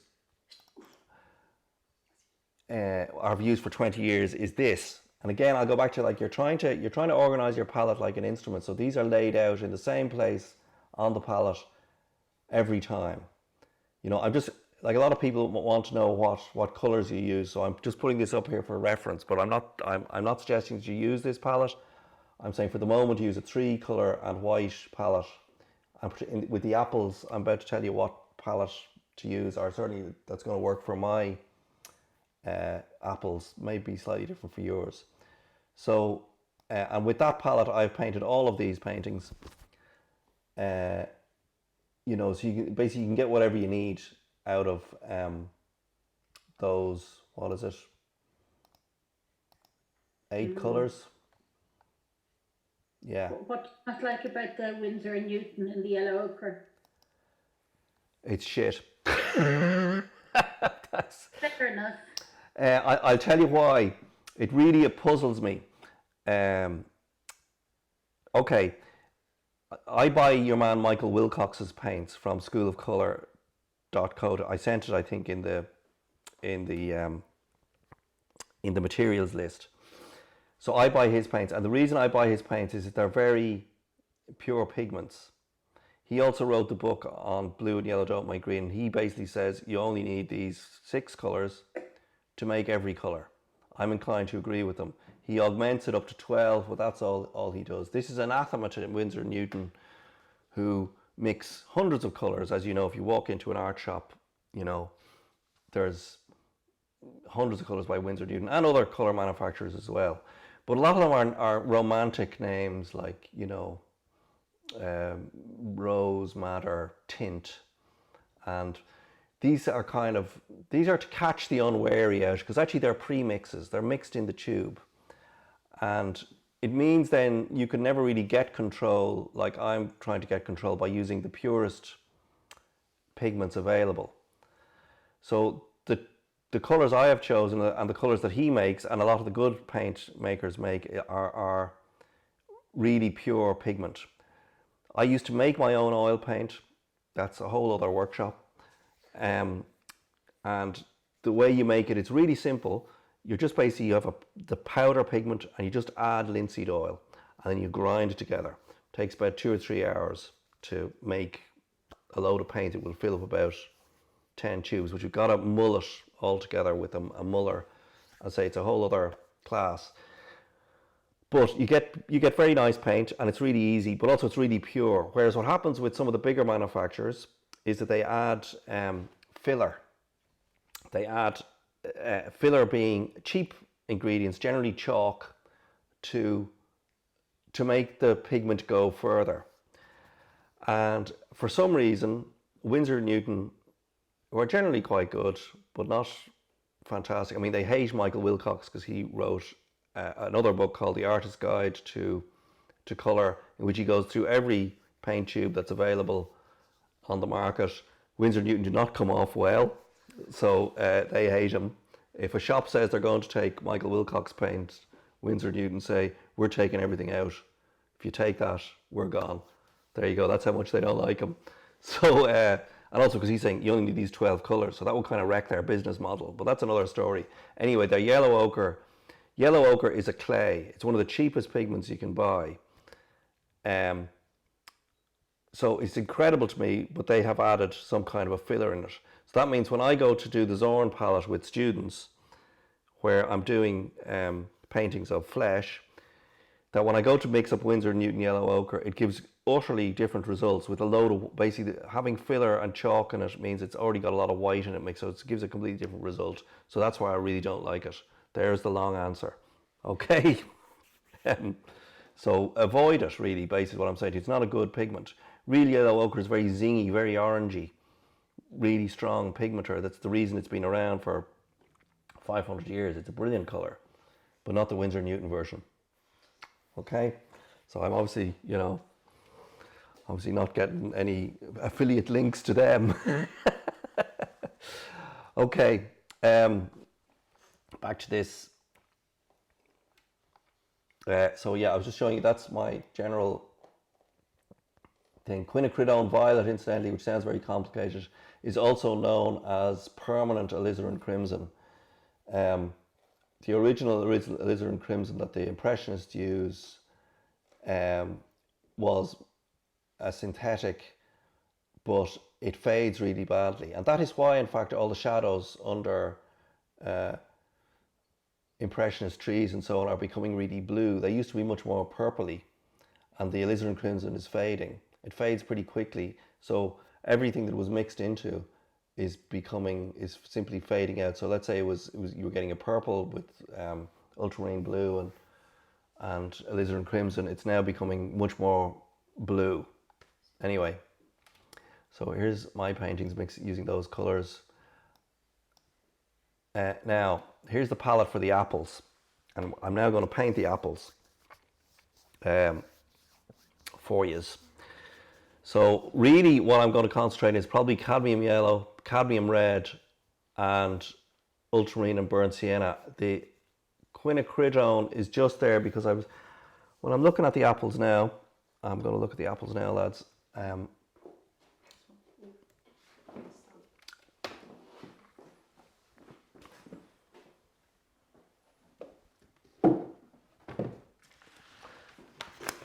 Incidentally, from my drawings yesterday, the one I'm deciding to go with is this one, the one where it cuts through the edges and so on. So I'm very rapidly going to paint that onto this board here. Which board I use? I use the big board or the little board? Let me think about that.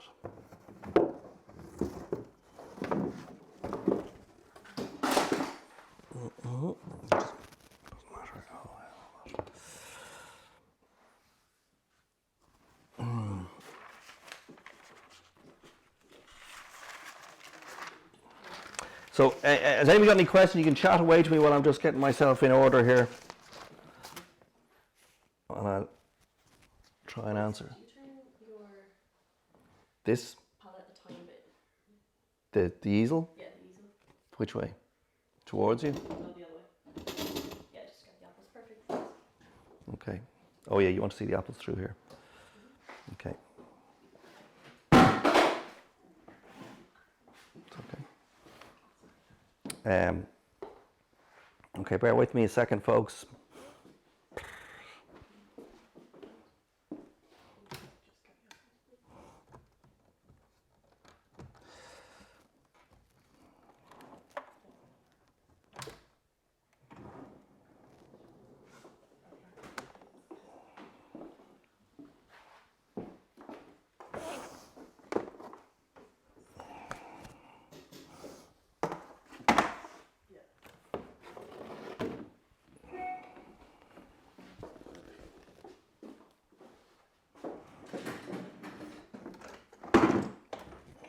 I'm going to just put us over onto.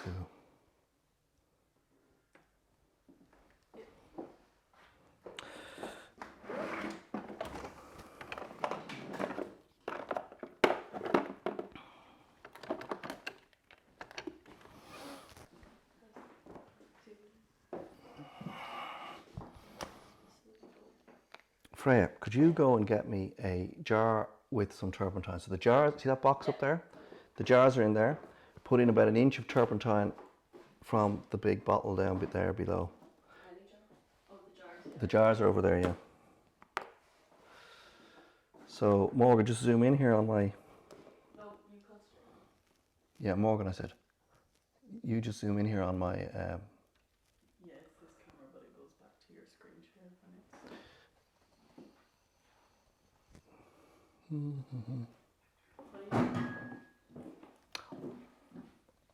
I want you to. Oh, you leave the apples there, yeah. That's the So this one, just look at my palette.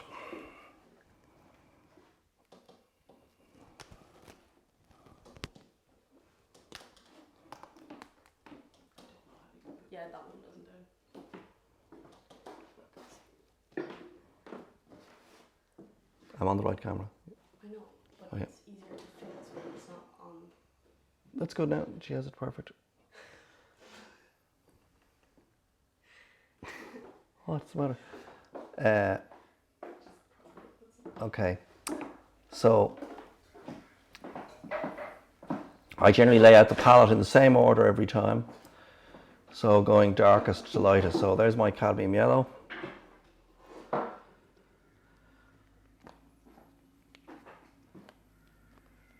Cadmium red light here.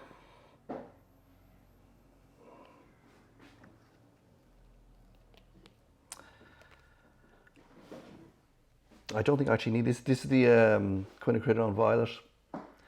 This is the quinacridone violet. I don't think I actually need this yet.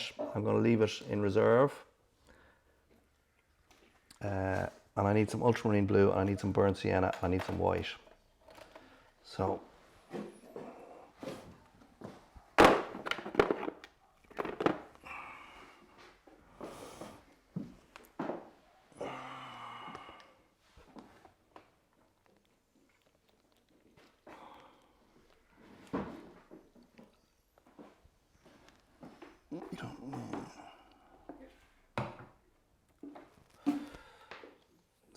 burnt sienna.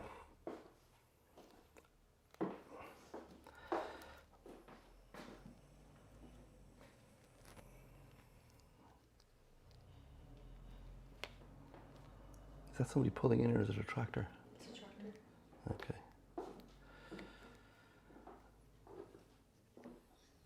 And some ultramarine. And some white.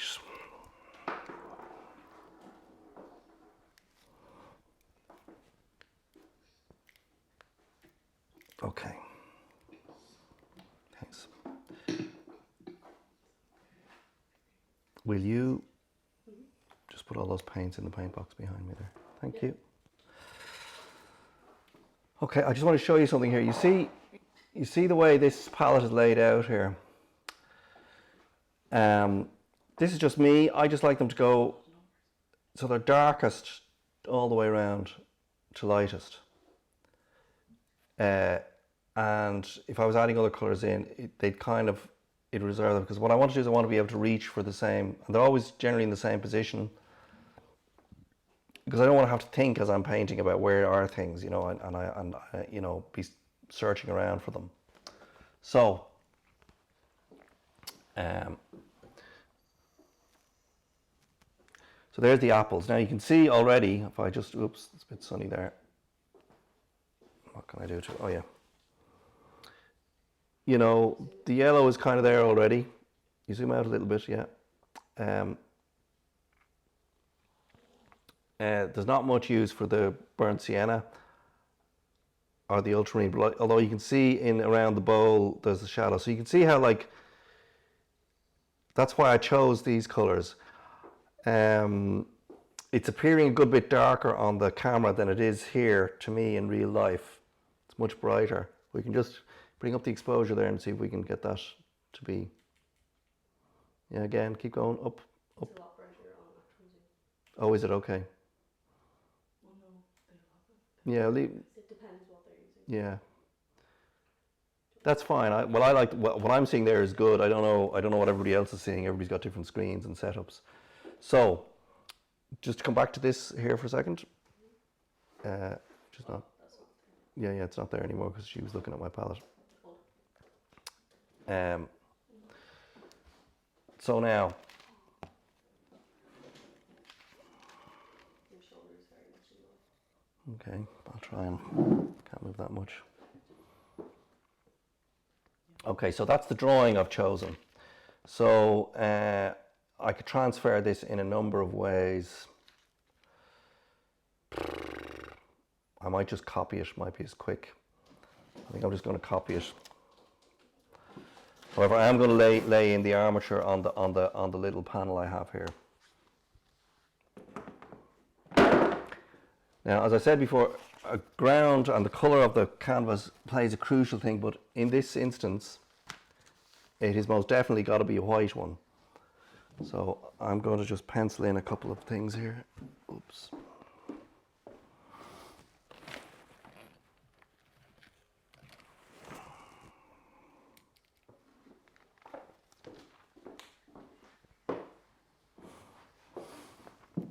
Okay.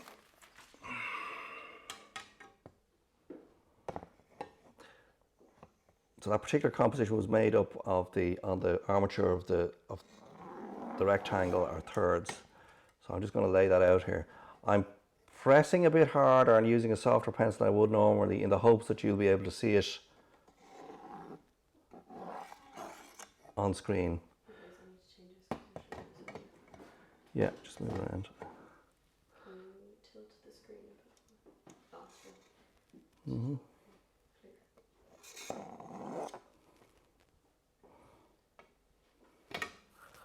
And then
yeah, go to that bag. There's a whole bunch of them in there.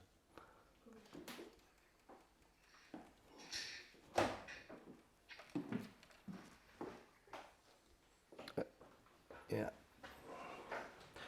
So very quickly then, I'm going to try and repeat what I did before. Now, I'm picking up a bit of charcoal here, but actually that's not what I do. Normally I would get a brush and I would draw it on in paint. There should be just a pencil there that's full, Morgan. In the... Yeah, that's a bit soft. Yeah, okay. Just want to finish this off here.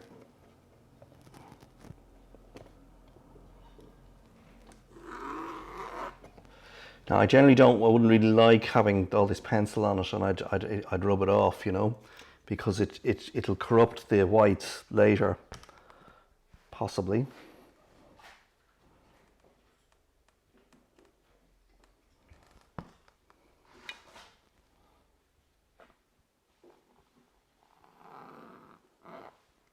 Right, that's enough of that. I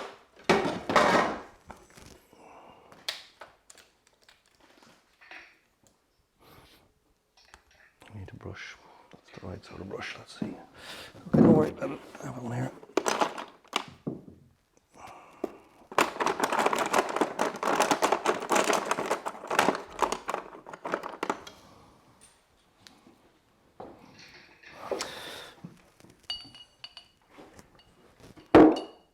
That's the turpentine you just got from me, isn't it?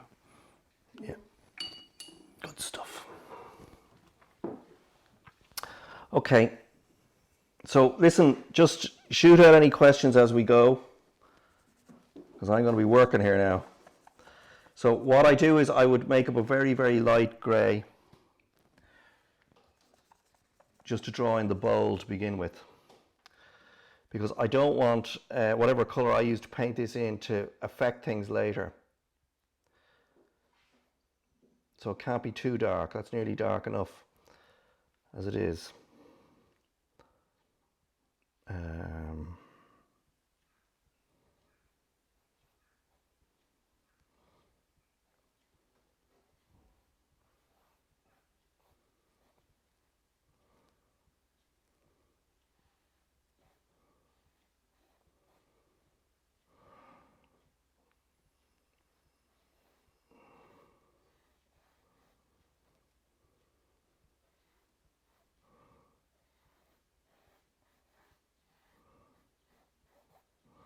That was a bit messy. However, that's where that goes then.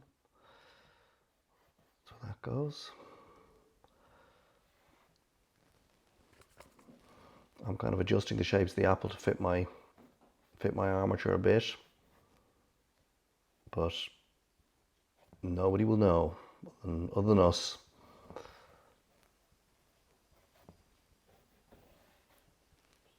So that's enough of those, and then we have the lone apple out here.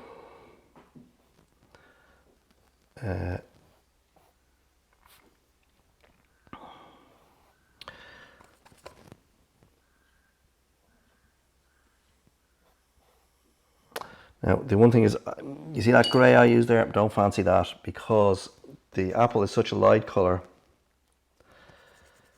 that'll affect it. So I'm going to I'm mixing up a bit of cadmium red with turpentine, because I'm going to draw it with that.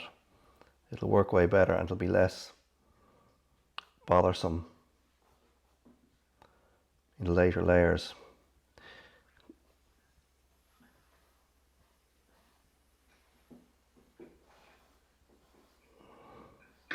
The other advantage, by the way, of using paint with turpentine at this stage is you can rub it off with a bit of cloth and some turpentine. So, like, if something goes wrong, it hasn't actually gone wrong, but like, I'm just going to remove two of these lines here. You can just get a bit of turpentine like this on some cloth, on a rag. I have it there. And then just go over to the close up of the, yeah. And then I can just do this and rub it off. Wow, that didn't rub off at all. And you know why that didn't rub off at all? Because this is a cheap little board that's not primed in oil primed stuff. I can show you here.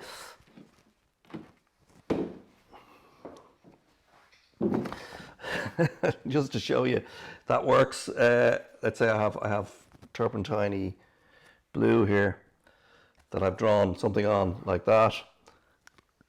You know, I can pick up a turpentine rag and I can just, you see that now, there you go, it all comes off completely. I can even leave it there for a few minutes or half an hour and it'll come off. But that's what I mean about this. This is chalky because it's a cheap little board. I'd probably, you know, I might just do this as a sketch, and by the time you see this next week, because I'm quite like this, I might do a much bigger one. You'll see a much bigger one on the easel. I'm up against a couple of deadlines. A painting of some apples will be useful for some open submission shows. So I may well do paint on the flat timber boards, please. Flat timber boards. I don't know what they're called. They're almost like sheets of plywood. I tried one in an art shop once, and they give you a really smooth finish, but it's nearly too smooth. Yeah, I use them all the time, but I make my own. I'll show you one now. It's called a gesso panel. Yes.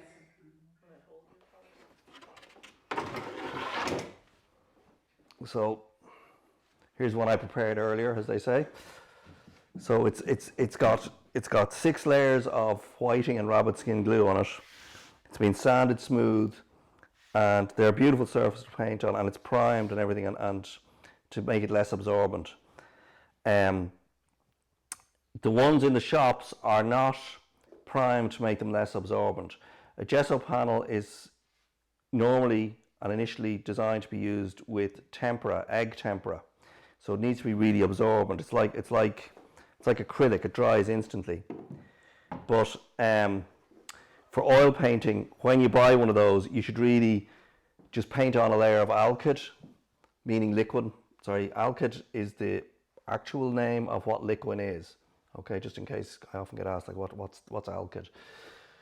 So prime it with, or mix some turpentine into alkyd and just put it on, just to stop it being so absorbent, because with oil paint, it'll just get sucked into it completely. Okay, so to proceed with this, yes? Sorry, Lays. You know, you said you put layers of whiting and rabbit skin glue. Yes. Yeah. You could use gesso instead, could you not? Of that. Not if you're as much of a purist as I. Not if you're as much as a purist as I am. No. No, but it was called gesso boards if you buy them. Gesso is a whole thing in itself. Okay. I know it's a synthetic, but and then you said you prime it. Are you calling the layer of liquid the prime? Should we just forget it because I'm leading you off the path? You are leading me off the path. That's a whole other thing. Leave it then. Yeah, I mean, I will tell you, there's a book that's very good, which is by Emma Pierce. It's called Arts Materials, which I'll send you the link. I'll send you a thing to it. But that's where I learned how to do gesso panels. Gesso panels, the scientist's painting is painted on a gesso panel. The painting I showed you of Bernard Farrell with the man with the blue shirt, that's on a gesso panel.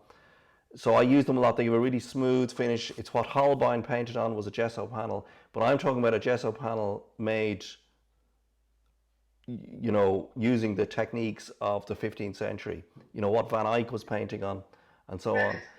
Yeah, it's rabbit skin glue in multiple layers with whiting, which is basically sort of gypsum. So it's basically plaster in a sense, layer and layer and layer and layer, and then sanded smooth, and then you know, primed to stop it being absorbent to oil paint, and so on. Basically what they did was they transferred the idea of egg tempera painting and what it was using into oil painting. So, but it's we're into a whole other scale there. Let me paint the apples. I've got half an hour. No problem. So using just these 3 colours, I am now going to paint this really fast. I need to get a big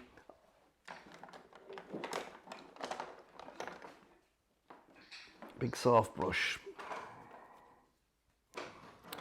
Okay. Frank, could you grab me, there's a little bottle there, that oil bottle there, yeah. Thanks. And you see off the top of that one, there's those little dippers? Yeah, I want to put them on this. Thank you. Great stuff.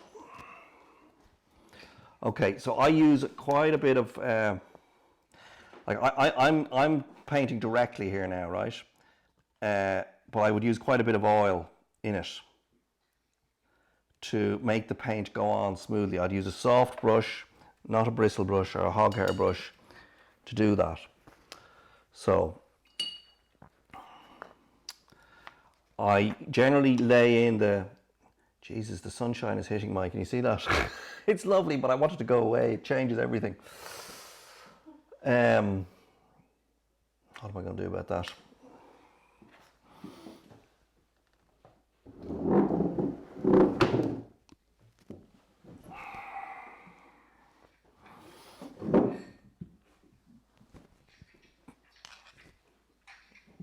All right, here we go. So I mix a little bit of oil in. You need to get a shot of my palette actually here. Just watch the palette, okay. So this is ultramarine blue, burnt sienna, the two of them. I'm making basically a grey. So down here, I'm adding white into it. This is all just to paint in, I'm just going to point it out, all of the stuff, the bowl, the and everything around it, okay? So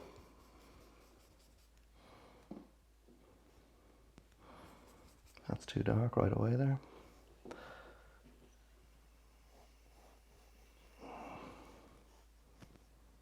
So you may not have noticed, I'll just repeat it. I added oil.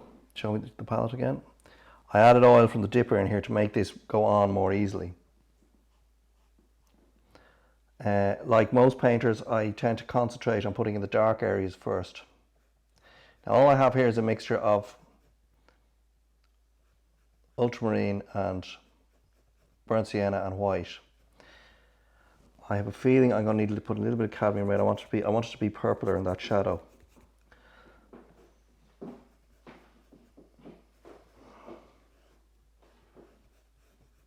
The other thing is, of course, is to use the biggest brush you can, or that you find in your box quickly. So that looks very black now on the screen, but it's not as black as that in real life. But I'm gonna begin painting it so it looks good on the screen. There we go.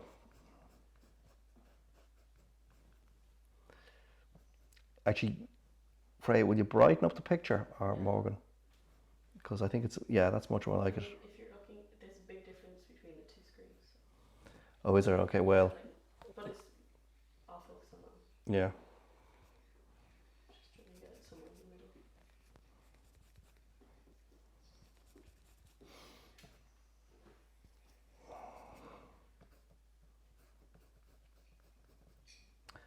So I'm making this shadow more purpley. And this one in here now. Need a lot of white here.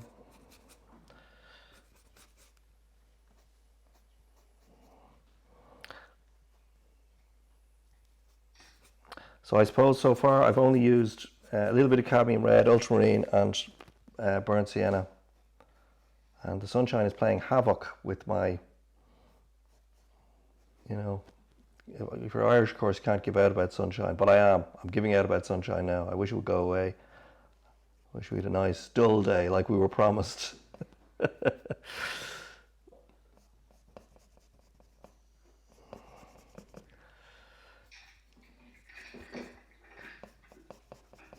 Now,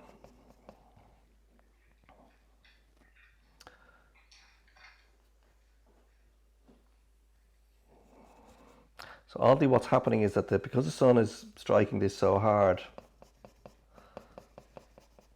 it's making the shadows look way contrastier than they are.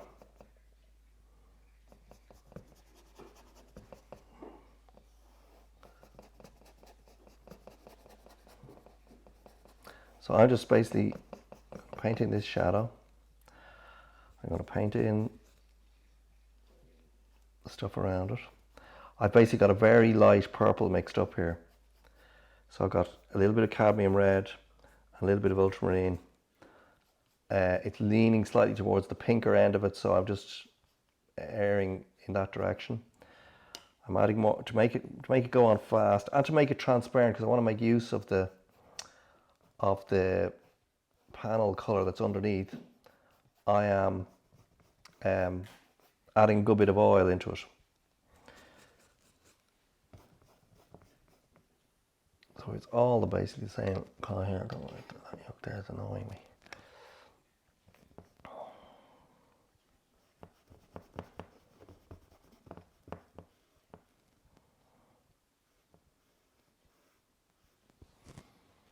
Okay.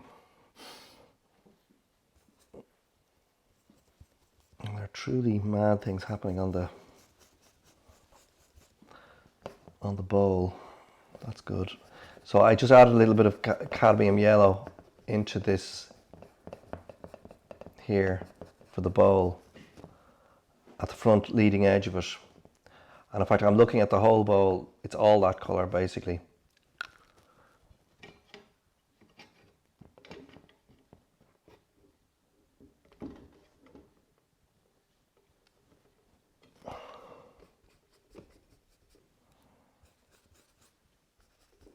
Oops.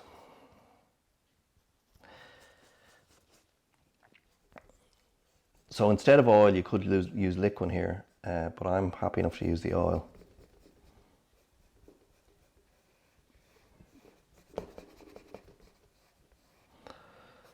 So I would always, in general, attack the background first, you know, rather than the apples, because in order to paint the apples correctly, or whatever the subject is, I need to be able to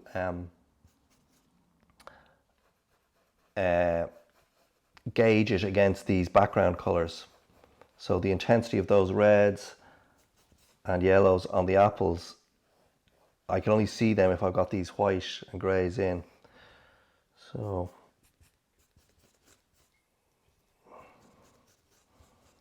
I say fire away with any questions there, and I'll try to answer them as I go. What's the difference between liquid and oil? I just haven't heard of liquid before. Liquid, it basically quickens up the drying. I'm not, you know, I put it like, so if I'm doing, in inverted commas, a serious painting, I wouldn't use it much at all. But basically for a lot of people, they're using it to speed up the drying process. Does that the thinner as well? It does thin it. I mean, I have two types of liquid. You can get impasto liquid, and you can get the ordinary, you know, classic, I think they call it. And classic liquid is oily. You know, it has a tendency to make the paint, if you put in a lot of it, it makes it go a bit like shellac, you know, like very brittle looking. And I suppose the truth is, I look at like the paintings of Velázquez, and you know, he just added linseed oil, and they've lasted really well for 500 years. So if it ain't broke, you know, so I tend to use that method of painting as much as possible. I mean, the interesting thing about Velázquez is when people look at the paintings in reproduction, they think they're painted quite thickly. But when you actually see them in real life, like in the Prado and so on, it's all these layers of oil. And I'll be talking next week about using layers of oil to get effects like Velázquez and Rembrandt and so on, because that's to do with glazing and stuff. However, you still need to know how to mix paint, which is what we're doing now. Blaise, should we prime the canvas for this opus magnum that we're going to do? Would it help us, or? When you say prime, what do you mean? You know, do this layer of white or whatever. You know, you were saying. Yeah, I say this board is one of it's not really annoying me. It's just not as nice to paint on as a slicker, oilier surface. So, for example, I buy white lead primed canvas on a roll that I stretch. So that is much slippier. Do you know what I mean? This is just different. You know what I mean? I'm battling with different things, so I'm adding more oil into it. You know what I mean, to get it to work for me. But they're all good, and you kind of, for me, they're all good, but you do end up veering you know, you'll find what you like yourself. I would imagine, pretty quick, you know. So for this, you know, a white canvas is fine. They generally, as I say, a pre-bought white canvas is going to arrive ready to go, you know. Yeah. So see what it's like. If it really bothers you and you're finding it difficult to get paint to go on, either A, add oil to it, and what I'm using cold pressed linseed oil here. To the paint. Yeah. Not to the Yeah, no, I'm adding, like, look, you see this dipper up here? Yes. It's got, I put in oil. So the oil is like that. Oops, sorry. I'm sorry, there it is there. See that? So I'm changing, so when the paint comes out of the tube, it's like the consistency of toothpaste. But that's not really the way it's supposed to be used, because when you go paint with that, it just drags out in a second. So I always add a bit of oil into it, or liquid if I wanted to speed it up. And what about Gamsol? Do you know that product? Or? Gamsol is that a liquid as well, or is it? I think it's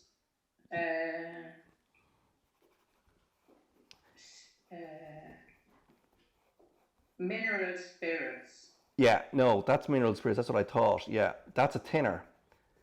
So Right. so what that is, that's like turpentine. It's designed to clean your brushes basically, or to perhaps go into a paint film. But people have a tendency to use too much thinner. They use too much turpentine in the underpainting, and it tends to suck paint from the upper layers of the painting. So it sucks oil from the upper layers of the painting. And I'm always saying to people, and I'll be saying it next week as part of the talk, is like, remember, it's an oil painting, not a turpentine painting or a white spirit painting. You know, so don't use Gamsol and think oil. Like, as I said to you earlier on, the way you make oil paint is you have powder pigment and oil mixed together. That's all. That's the magic recipe that makes this stuff. There's no need for anything else. So what you're doing is you're just adding in more of the actual binder, because the thing that binds the paint together and to the canvas is the oil. So add in more oil. Or liquid. Liquid, I say, it's not ideal, but it speeds things up in terms of drying. So what I'm saying is it's not totally forbidden, but it's not totally recommended either. You know what I mean? And listen, every oil painter you talk to will have a different recipe. It's like different chefs or doctors. You know, doctors differ, patients die. Artists differ, paintings die. You know, so. I was also interested to see you recommended soft brushes, because I haven't.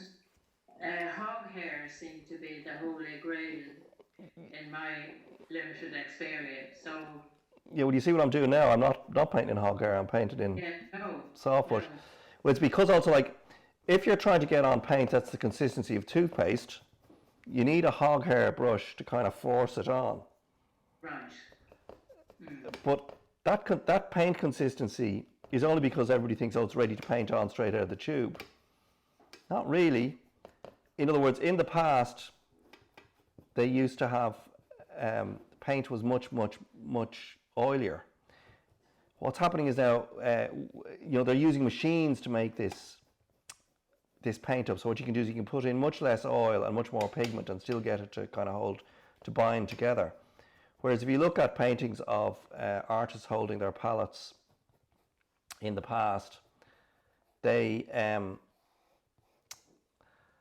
had, you can see it's pouring, like the kind of consistency of house paint. It's pouring down the palette. Now, I am A, running out of time, and B, the sunshine is lovely and pissing me off no end, to tell you the absolute truth. Like, that's gorgeous, but it's shifting, it's just moving across it the whole time, and I'm going like, ah! You know, it's like a landscape in which there's clouds going on, off, on, off. So it is very pretty, but it's only going to last 5 minutes. Anyway, so I'm kind of going, I'm just going to press on anyway, and I'm going to stop painting the white, and I'm going to paint in the apple that's in the shadow. In fact, I'm going to move the whole thing into the shadow here. Seems a pity, but it's just, I can't be having that. So my camera person is adjusting our field of view. Yeah, there we go. So I know it's more boring, but it's just easier, you know.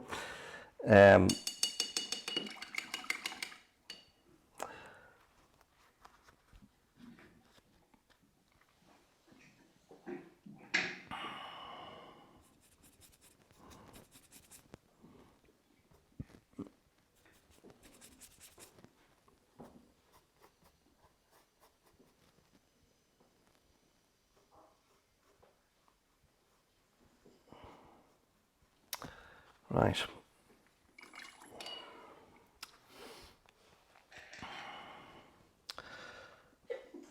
So now, one of the reasons I chose these apples for you to paint is because you get to mix the primaries together to get the colours. So what we have here is I have this orange that I'm making up basically for the apples. So I've got red there, yellow here. I'm now about to put a blue down here. So it's going greeny down there, but I want to make it purpley. When I mix the purple there, that's good there. That's giving me that colour. Now the reason I saw that colour as correct is because I'm looking over the edge of my own palette. You know?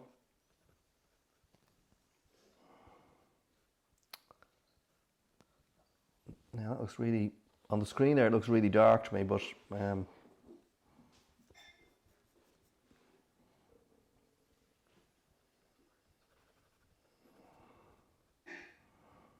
more like it.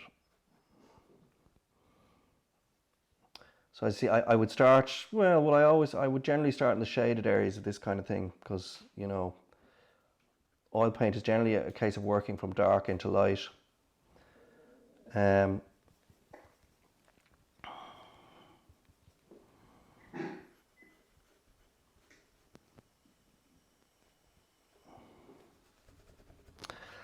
Yeah, I was right. I do need the alizarin crimson. Where did I do that? I put it somewhere there. Because the cadmium red is too orangey to get some of the deeper purpley reds in the bottom of that apple. So I'm just going to add it into my sequence here. There we go. It's for you.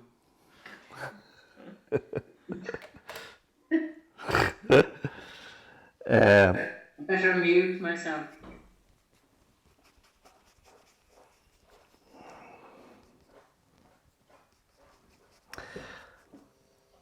So what I'm doing here is I'm down here, I'm mixing up another version of the same thing up here. I've got purple made up between the alizarin crimson and the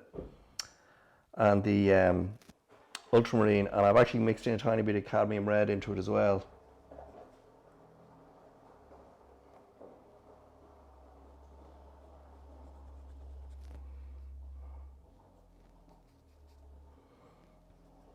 That's kind of good. I need more oil to make it go on more easily. Bit too.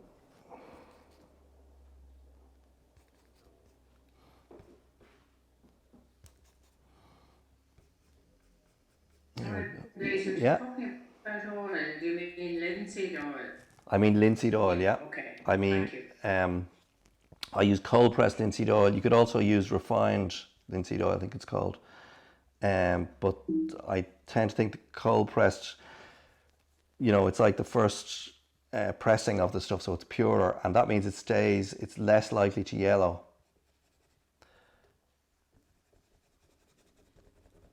Now,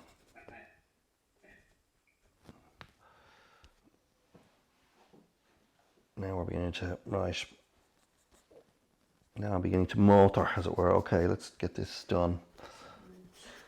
Yeah, I've got 7 minutes, my daughter tells me now, to finish this painting. I actually don't think that's going to happen. unless I use a much bigger brush, which is probably a good idea at this moment. And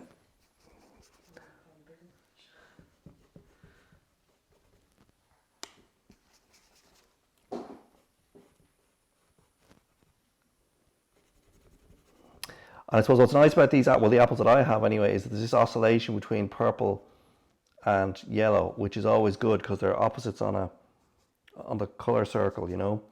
So there is nice things happening there.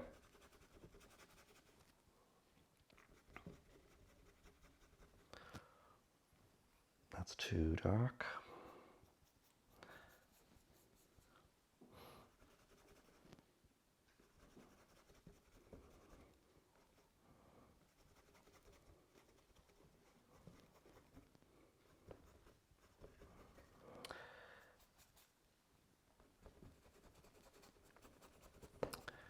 Like the most important thing I want you to take away from this is how you can get everything you need from a couple of colors. And that in fact this makes it easier to, because you know, particularly with a little bit of practice, you'll suddenly find, okay, I know where I'm going now, because you know I only have a very limited number of options, you know, and that will actually make life a great deal easier for you down the line.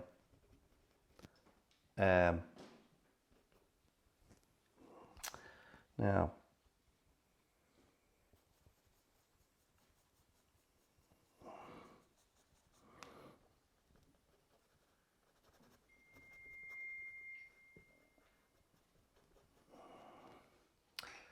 there's a lovely subtle greeny red down here at the bottom of the apple, which as it kind of transitions into this yellow at the bottom of my apple. Like, notice also I'm not adding any highlights in at this stage. I'm just, there we go. That's good. I need a little more.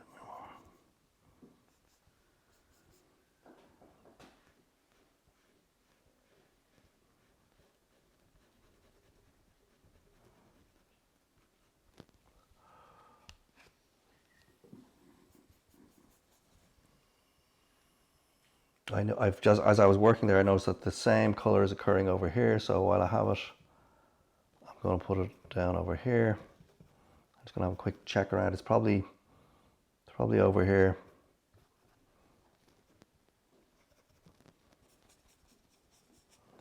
It's very orange up on that apple over there.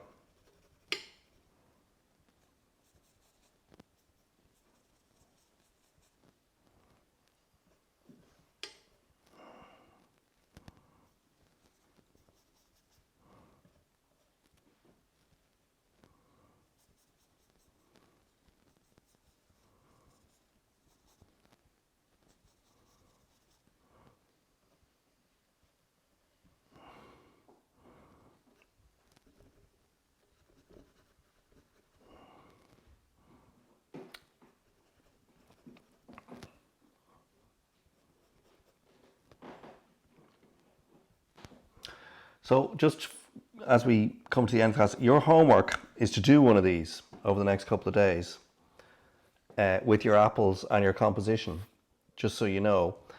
And I kind of need you to have one done for next Thursday so we can use it as the thing we're going to paint glazes over. So it'll be hard to participate really next Thursday unless you've got some kind of little still life. It could just be one apple on a thing if that's all you've got time for, or an apple on a bit of a bowl, whatever. But just you need to have one to work on, because we're going to put glazes and scumbles on top of it. Because if you have one of these, I can easily show you how to improve it.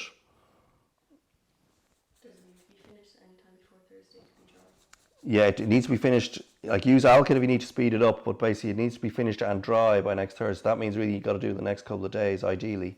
Just saying. Or else use, liquid and do it on Monday or Tuesday, because it might not be dry even with the liquid by Thursday unless you painted it, you know, in those next couple of days.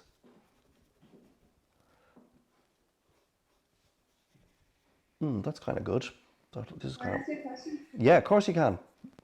If I only use oil, will it be dry by next Thursday? That's what I'm saying. If you only use oil, it will be dry by next Thursday. Debatable. Probably yes, you know, but thinly, and it depends on how absorbent the ground. What are you going to paint on? On a canvas? Yeah. But what's it primed with? Do you have any idea? Is it primed with, is it kind of oily to look at, or is it chalky to look at? It says triple gesso primed. Sorry, I didn't quite hear you there. It says triple gesso primed. Triple gesso primed. That means it's chalky. So that will actually probably be dry because it'll soak up the oil as you go. So it will probably be dry. If you can get hold of any is this Laura I'm talking to? If you can get hold of any liquid, you know, you should be able to get in Kennedy's or Evans's really easily. They're open. They're all doing mail order at the moment. But anyway, and it could be there by next Monday or Tuesday. But I ideally just go ahead and paint it in oils. It should be dry. I'll will it to be dry, and maybe I'll say a couple of prayers or whatever over the weekend. So I think it should be dry. Okay. Just don't put it on too thickly is the other thing. So okay. So, Blaise, for preference, we should use liquid then to thin the oil. Just to be on the just to make absolutely sure that it dries is what I'm trying to ensure, you know, so that we can actually paint over. Like, chances are if you painted it today or tomorrow, it probably would be dry enough to work over next Thursday. But it depends, like that might be for me, because I would put on the first layer quite thinly, knowing that it was going to be painted over. Do you know what I mean? But also I know what I mean by thinly. That's a hard concept to you know, just to talk about, you know. So now, so as you see, I've carefully ignored the other apple. We're just gonna do this section up here in the top corner for the moment. So I haven't put any highlights or anything in yet. Now the one thing I do want to put in though is I want to get that really yellowy bit there, which is like that. And it's got a bit of blue in it. It's got a tiny bit green, but it's got a lot of white.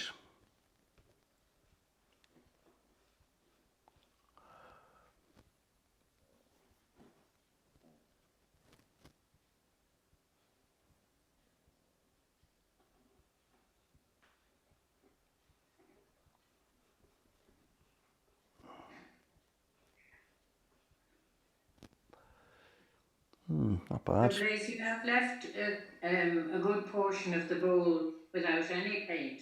Am I correct? That it's you haven't put any paint on the Here. Yes, yes. No, that's painted. It's all painted. Everything up to here is painted. So in other words, I've painted half of it. I just haven't done that half at all yet. Okay, so there's white paint on there's white paint on there, which at one time was expressing the reflection because the sunshine was out here in the front.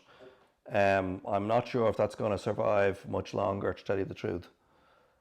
There's great advice by John Singer Sargent about how to paint. I'll send it to you. It's just a load of text, but it's about not painting up to the lines and so on. You know. So now I'm going to keep painting here for a little bit longer. If you want to stick with me, if you want to knock off, that's fine. Those people whose drawings I didn't look at, I'm going to look at that in a few minutes. Okay. But I really want to basically I want to put in this this highlight on this thing. So down this edge of the apple is a big highlight, and I am going to, and it's purpley actually.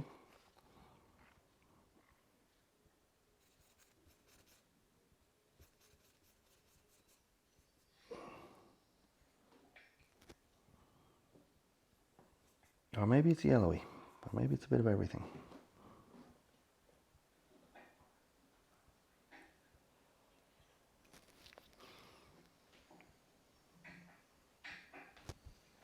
Okay, that'll do.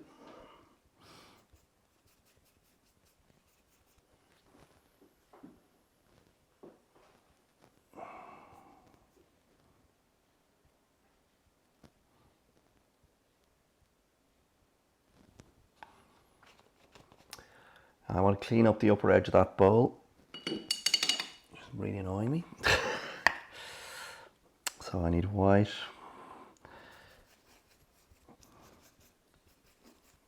Now, as you can see from my palette, I'm beginning to get every colour that's available in some small portion on this now, which is good because that means I can just look at it and go, okay, I have that already.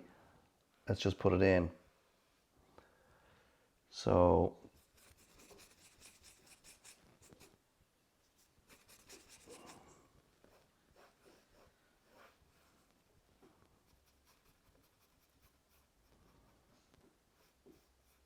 I'm upping the ante on those curves. I want to clean that up.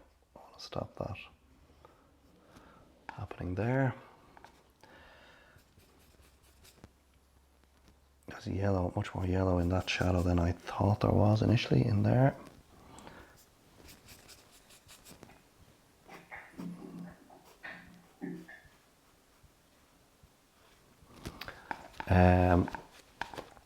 This is all way brighter up here, so I'm about to do that now.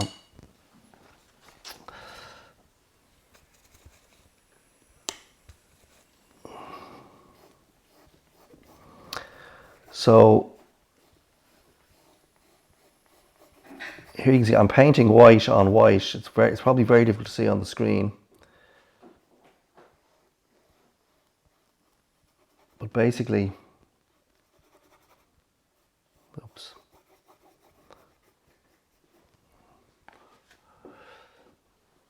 I need to augment my shadows down here, and I need to dial them down a bit.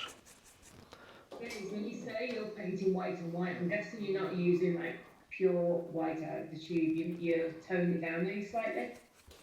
In that case, yes, but a lot of people say you shouldn't use white out of the tube. I do a lot, but I would use it. I would use it with a lot of oil in it, so I'm using it. So it's not going to appear white because the layer underneath is going to affect it. Do you know what I mean? So it is straight out of the tube, but it's got a ton of oil in it, you know. So I am now basically mixing on the canvas. I am adding white onto this because I want to soften it all up on the bowl, because the bowl has all changed completely now. The sun has gone away, so I'm kind of going back to what I really originally wanted. So at the moment it's all quite grey, and what there is that's missing that's going to make it pop is the upper edge around here. I'm going to just, oops. I'm going to do that now with a smaller soft brush. The rim.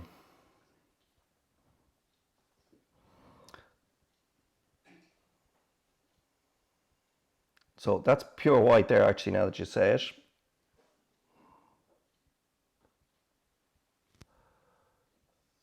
And there it is again over here.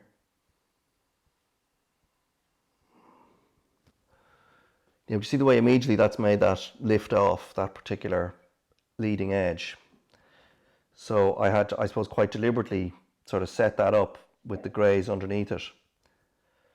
The highlight white has actually got a lot of yellow in it, so I'm carefully looking at that, and it goes into shadow just here. And there's a little bit of an underlight just here. And there's a bit of brightness there.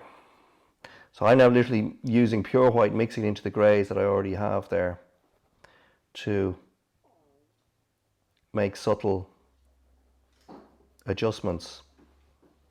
So I'm just kind of blending it into the into the thing. Now this is all too dark down here as well, so I'm going to make a big, the shadow is all too dark as well, so I'm going to make a big adjustment to that by basically mixing white, pure white, with oil in on top of it.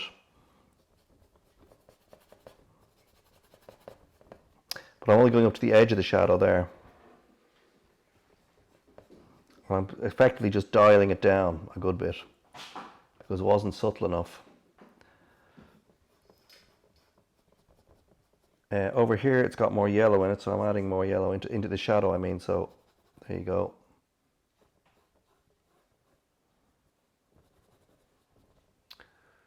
That's kind of beginning to work now. I need more shadow over here. That's much greenier. I don't know how this is looking on screen. It's kind of working. It looks messy to me on screen up there, but it's working in the room, I promise you. I'm going to turn it around so it's less oblique, okay? It was more oblique. Just see that exposure there, dial that up a bit. Yeah, that's because you couldn't, like... Yeah. You know what, use that... Most people have that feeling of that. Oh, I can't see the other view, okay. You make it look so easy, Blaze. That's the trick. That's Gaynor, is it talking to me? Yeah. Wistfully. What did you say? Wistfully? Wistfully, you make it look so easy. Yeah, but I mean, look, I've been doing this for 35 years, and I particularly made a sort of, I didn't even mean to, but I ended up painting a lot of still lives like this. That's a bit too bright now, that one. I ended up painting a lot of still lives like this here in the studio, because it's like a lab. I really recommend you do still lives, because you can control everything in a way that you just can't in a landscape, and God forbid in a portrait, where not only is the light changing, but the person is changing before your very eyes, you know, and you've got to be nice and chat away to them and so on as well, you know. So like, whereas all of the painting problems in the universe, for what they are, real first world problems, but you know, they can all be sorted out in your own time, in a room on your own, you know. So I mean, the very first still life I did, I could actually go and get it. I'll show it to you next week. When I began painting again properly when I was about 30, it took me 2.5 months to do. And it's not great. It's not good at all, actually. It would take me about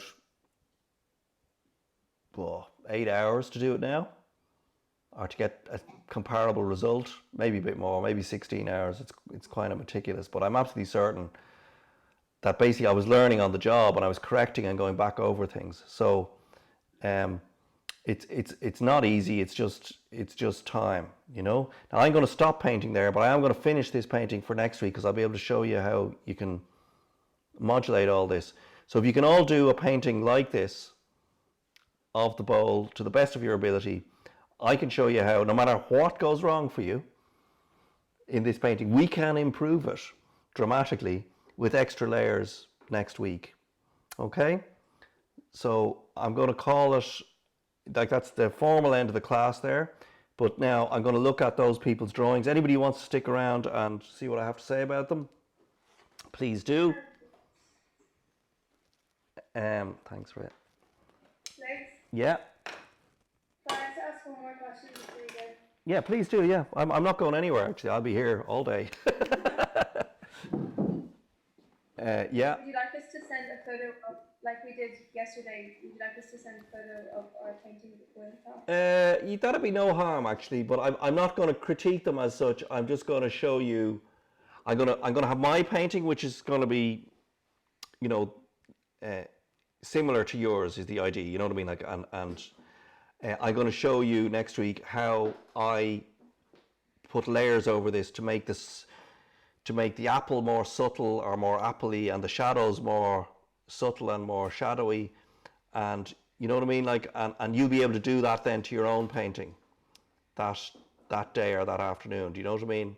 Okay. Having seen me demo how to tart something up, you know, how to make what's that thing about a pig's ear or something? You can The silk purse.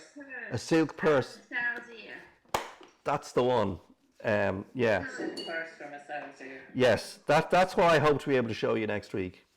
And I'm also going to show you how, like, some of the words, this was direct painting. So I just did it, as you saw, in one go.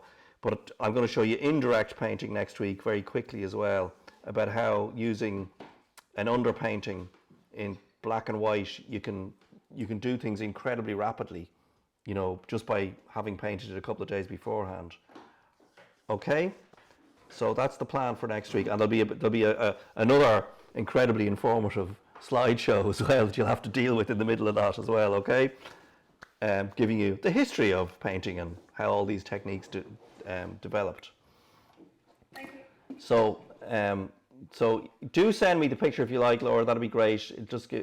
I might email you back with a few suggestions if I feel that's if I feel they're going to help and not ruin your day, you know. Okay.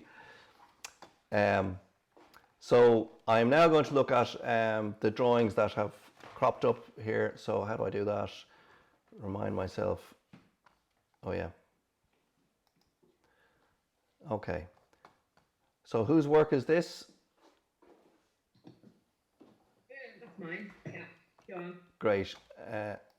Who's that I'm talking to? Sorry. Joanne. Oh, Joanne. Hiya, Joanne. Hi. Got a bit carried away with the. I started with watercolor pencils because I thought it might be a Yeah. idea, and then I thought I could rub it out and stuff, but I got a bit carried away. So I kind of regretted it after, but nevertheless, I have to send them in. I think it's good to get carried away. It shows a strong and obsessive work ethic, which is a good thing. Time on my hands, one or the other. So look, okay, I'm looking at them here now, and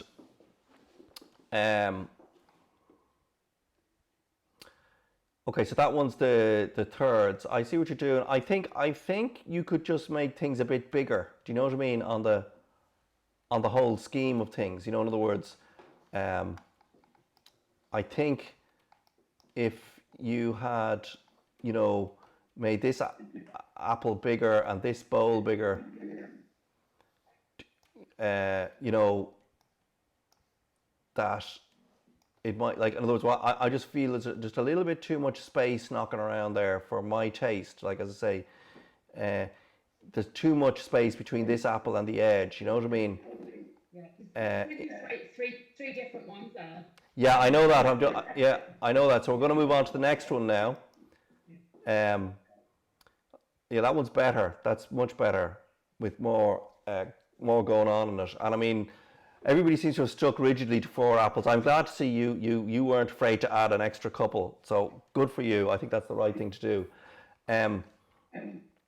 Because, you know, you could make a thing where they're all out of the bowl and just one in it and all this kind of stuff, you know. Again, I see what you're doing. I'm not quite sure you're catching my drift about using the lines more. You know what I mean? I can see how on this,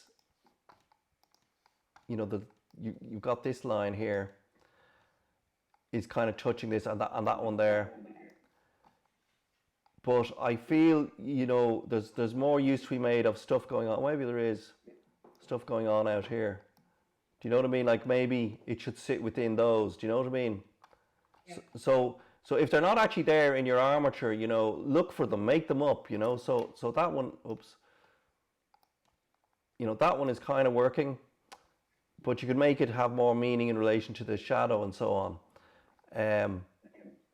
The same thing kind of applies to these apples. I'd rather they made them, you know, had more relationship to within or without the lines, or, you know, like that where that intersection happens is a kind of a focal point, and I just don't feel you're making as much use of it as you could. Do you follow me, Joanne? Yeah. So look for it now. I'm going to look at this one. Looks the best of them all. That's strong for some reason. Is that that's the golden section, is it? Or no, that I can see it. That's the square, is it? It was the golden section, then I broke it up into smaller sections, and then I put a little bit of, then I put a few extra, I can't remember what you call them, lines in as well. Yeah. Well, it's the strongest composition of the three. And I'm kind of wondering why. I think also 'cause it's kind of more decisive. Do you know what I mean? In some way, and also it's because you're breaking the edge that it's more a decision. There's something about this apple down here. I'd rather, I'd rather see it. Whoops. Man, this is great. I love the way this corrects my circles. I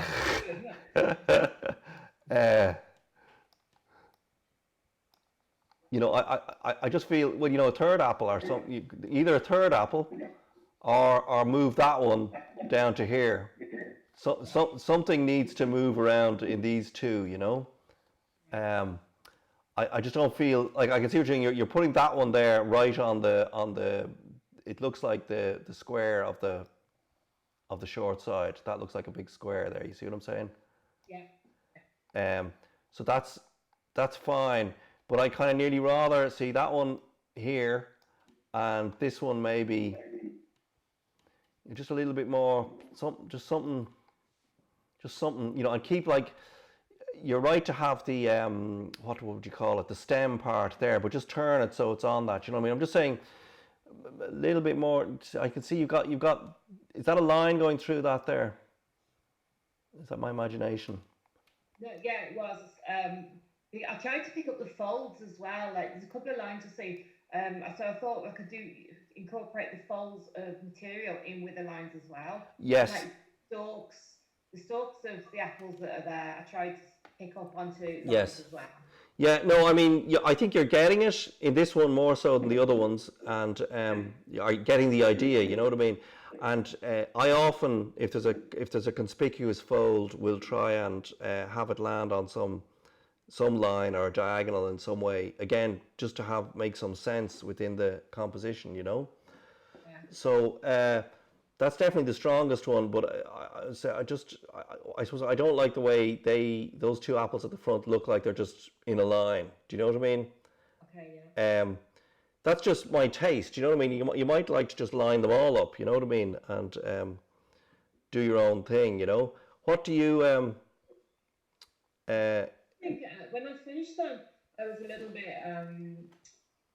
I thought they got better as they got on, but I wasn't happy with any of them in the end, if I'm honest. And I regretted doing the watercolor pencils and all that. I just think it didn't work. I just spent half the time doing like charcoal, but I kind of. Yeah.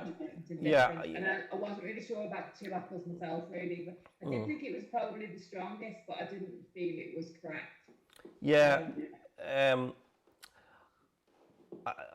I mean, I think it's good that you went in with the paint, because that definitely it's like a sketch. Then it gives you a very good idea of what you're doing. But it is kind of you do end up going all in. Then you know what I mean. Like and a lot of your energy is spent on that. And I mean, for me personally, I just bore easily. I get kind of bored. If I did a sketch that was as detailed as the final thing, I wouldn't do the final thing. It'd all have been sorted out in the sketch. For me, that's just me. It's could be a weakness, probably is. So I think like what I would say might be more useful is doing a tonal drawing, where you shade it in with pencil or charcoal, because that then gives you sort of a better idea of the scheme. Because really the first thing we see when we look at an image is its contrasts, first of all, black, white, what's dark, what's bright, and then the color follows as information. It all happens in micro milliseconds, but nonetheless, the overall scheme of the thing in black and white is worth seeing. When I used to do what I used to do, I don't do. It was a good exercise. I used to go out and draw in the evenings when it's dusk to see what landscapes I could see with a piece of charcoal on a really small pad, like the size of a postcard. And at dusk, then things break down into just dark greys and blacks and brights. You know what I mean? So and I draw it in charcoal. And the other thing, I was doing really quick little sketches. And what I'd do is I'd look at I'd come out and I'd say, right, that's a nice tree and a hedge. I'll draw that. And so I'd spend less than 2 minutes drawing the overall shape of it in these, you know, in 3 greys, you know. And then I'd turn 90 degrees and do what was there, and then I'd turn another 90 degrees, in other words, my back to the thing I'd originally thought was interesting, and draw that. And then the same again. So basically do each point of the compass from where I was looking from. And generally the other stuff that came back was better than the thing I'd originally set out. One of them was nearly always going to be a better painting. Yeah. Do you know what I'm saying to you? And breaking it down into this black and white sort of charcoal drawing, as I say, just the size of a little pad I could hold in my hand. It was really useful exercise, you know. Is that enough there, Joanne? Do you want to ask me anything else? I'll do a few charcoal drawings. If you find anything that I think works, shall I send you just to? Yeah, do send it to me. I'll send you back a couple of you know, remarks on it. No problem. Send it to me. Yeah. Send it to that email address, or probably the blaze@blazesmith.info gets me on all machines, if you know what I mean. So. All right, rather than the one. The Gmail one. It's just that I must have sent you out the other one off my Gmail address. I shouldn't have because it was set up actually for something completely different. That Gmail address. Sorry, give me that other address. Sorry. I can actually put it up on screen. It's blaze@blazesmith. .info, yeah. It should come up there. Yeah. You see it there on the screen? Yeah. Okay. Yeah, that's perfect. Thanks. And I'm going back to the drawings now. So next up, who's this? Hello? That's me. That's Anne. Anne, how you doing? Anne Fripps, that's right, gotcha, okay. Yeah. Hi, by the way. I like the triangular bowl, that's good. Again, you've a little bit too much space on the right, I'll just say that to you. Like, I'd be inclined to... The bowl is working fine, but I just think you need more space there. Yeah, well, more like just take up more of the canvas. You know, I'm assuming that you're sending me the full. Oh, you are, because yes. I can see the corners down there. Well, you see the way, like you've got this line coming down here, and you've got this. It's these axes, as it were, on the page. Yeah. And I see what you're doing. You're trying to line it up in there, and that also works. But I just think it's leaving not enough space there. It's not a decision. It's neither up against it nor away from it. Do you know what I mean? Okay. So I'd be inclined to kind of, you know, move around there. I have the original here, and I rubbed that out, and I don't know why. Oh, I see. It's underneath there. You have the apple there, exactly where I'm saying. Well, I don't know. Maybe I that mine literally. Well, the whole thing about this is, anyway, it does make you think things through. Do you know what I mean? And kind of go, well, I have to have a reason for something being there, even if it's like the reason is it's not lining up with anything. That's also a good reason. Do you know what I mean? Like, and okay. You know, but at least it's thought through, because, as I say, I see people setting out to do paintings and they're just shooting in the dark. You know what I mean? Like, and it's completely arbitrary. Yeah. And at least this gives you a structure, you know, based on techniques that have worked in the past, you know, and you know, I'd say it's just something I found that really works for me. You know, is just helping me to, you know, deal with, you know, a white sheet of paper or a white canvas. Where do you start? How, you know? Yeah. You know, so, because in a way we're all creating abstract paintings, really. You know what I mean? Like, underneath it all is this abstract thing, you know? So I like where the bowl is, though. As I say, it's kind of working out. I can see you're lining it up. You're lining the internal apples up. It's interesting. It's kind of shallowly related with all the armature, you know? I mean, you could be, let's see what this is your drawing as well, is it? Yeah. Yeah. This one is stricter, and I'm just going to look at the third one just so I know. Okay. Yeah, and that one's more strictly adhering to the. I can see here like the armature is there. Here, I'd kind of like to see something, and maybe it is. There's that one. You have a line drawn there. I see that one. See there? Yeah. And in a funny way, like if you just made the whole bowl a bit bigger. Okay. Do you know what I mean? And just have that sit on that line. That will be just a little bit like that's working there and that's working. And that's often like I find that when I'm painting farm sheds is that sometimes they just won't behave, you know? They won't fit. They won't fit in the plan, you know? So either you respect its weird shape or how it's breaking your structure, or you adjust it, you know what I mean? Or, you know, try to make it fit. But sometimes making it fit loses its own inimitable charm, or it makes it simply look wrong, you know what I mean? So this one is kind of working. I suppose the only thing I'd say about it is a little bit lonely there in the space. Do you know what I mean? Yeah. So it depends on what you have around it. So let's say you had a sheet like I have here, and there's a bit of a fold in it or a kink in it somewhere. Okay. So that what I'm saying is that might become more of a feature. Then you might have that fold, say, running out along this line here. Do you know what I mean? Yes. Yeah. You know, if it was, and it might be folding around the, you know, the bowl. I don't know. There may be no such thing, but I'm just saying it may need to be, a bit more of a feature. Do you know what I mean? Yeah.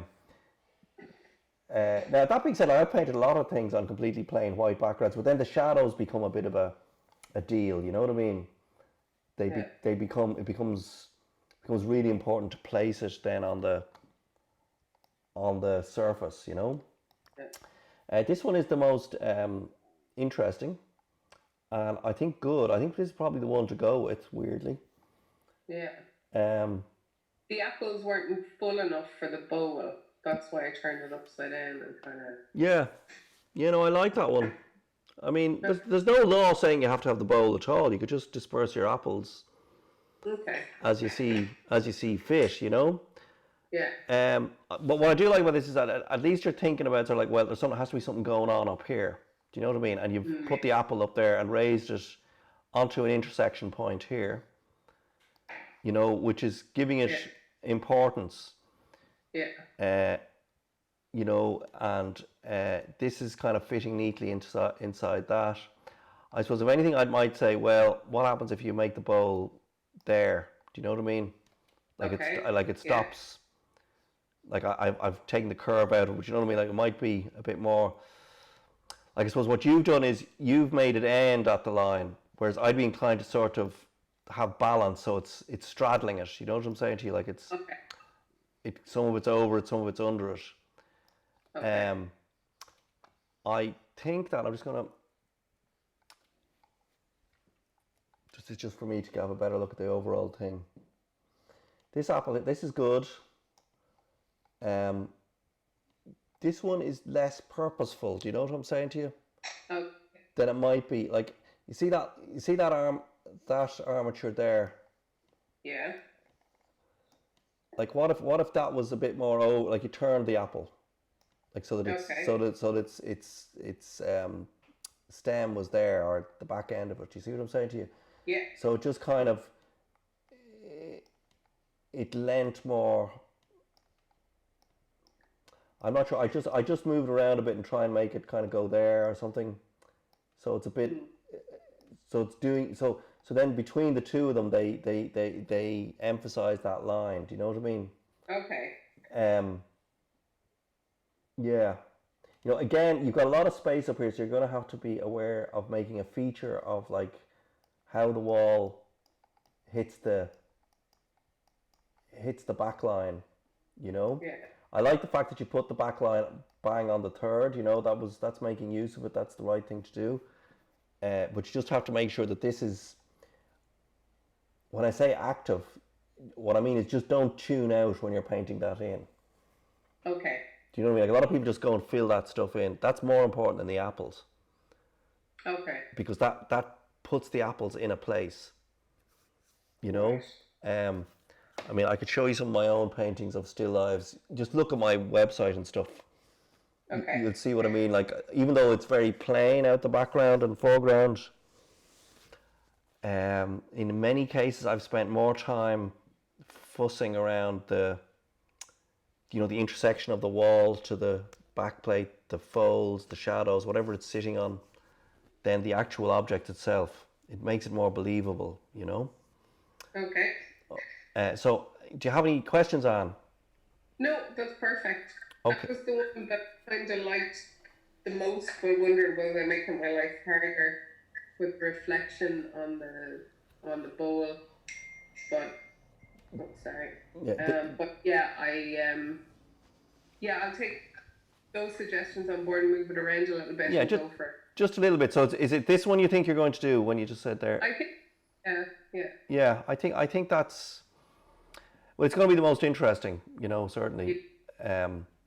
I say just watch out with all the blank spaces, not to sort of tune out and just fill them in, you know, and start just cross-hatching them in a kind of in inverted commas, lazy way. Okay. Look carefully at them if you can, you know. Okay, will do. Thank you. Okay, thanks, Anne. Hi, sorry, now, who's this? Oh, this is Alwyn, isn't it? Are you still with us? Yes, I am, Liz. Yeah, sorry, now, I think I'm getting to you. Oh, second last, not actually last. So, I like this drawing. The drawing itself is good. The setup is good. You see the way you actually have these folds in the fabric? Yeah, yes. Like these ones here. Mm-hmm. Like, you nearly have that here. Do you know what I mean? Like, strangely enough. Yes. Now, admittedly, your that would ruin the perspective, you know, because that would be much more axonometric, that projection, you know what I mean? I worry about it really being quite so centered. I'm assuming it's actually on square. It's on a square thing. So so that line that I've drawn there, that's the extent of the painting, is it? Like that's like you have a square canvas and you're going to do this with it. Well, I haven't actually. But, I can get one. No. Well, I suppose what I'm saying is, yeah, I did the drawing in a square. Oh, I see what you mean. Right. So into quarters, and which is not really. I didn't really get a lot of the using the grid yesterday, I think. Right. Did it become clearer for you then as I talked through other people's work, or are you? A little, but I actually lost signal for a deal of it yesterday. Oh, I'm really sorry about that. Okay. No, that was local. Okay. But I'm just crossed my. Yeah. Yeah, I've just crossed myself for not recording it. It is all being recorded now. So what I'm getting at here is that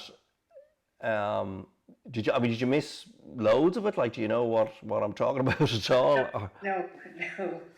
I need to look at it again. Probably need to do the thirds. I understand the thirds. Yes. The golden circle. Yes. Okay. Well, look at the PDF that I sent you. You know, which is the slideshow basically as a page document. Yes. I just kind of go through it, and I think I wrote on some of the slides what's going on as a notation rather than, you know, a thing. But really, the three schemes, the square, the overalls, you know, are the rabatement of the short side, as it's called, or rabattement, whatever you want to call, however you might pronounce that, followed by the golden section, followed by the thirds. They're just three sort of they're like opening gambits in a chess game, you know, and you choose one or the other or combinations of them to try.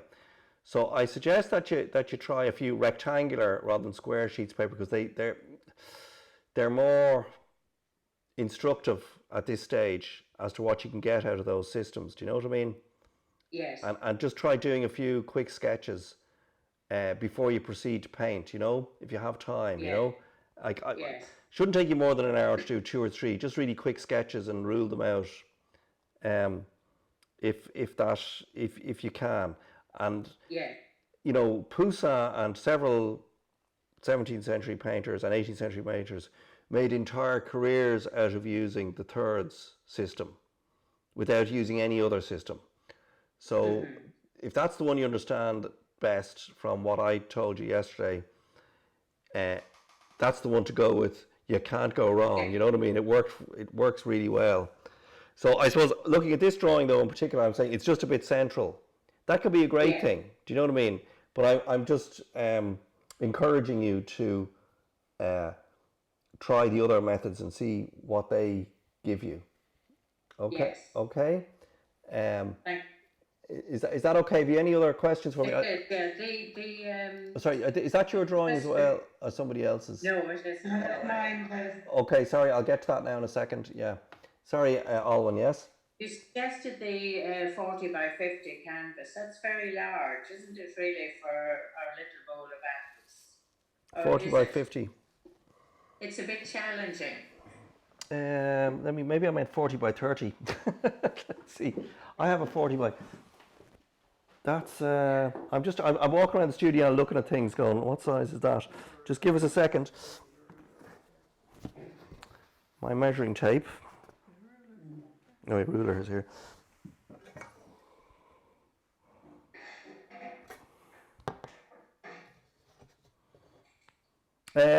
It all depends on where you're coming from. I think 40 by 50 is quite small.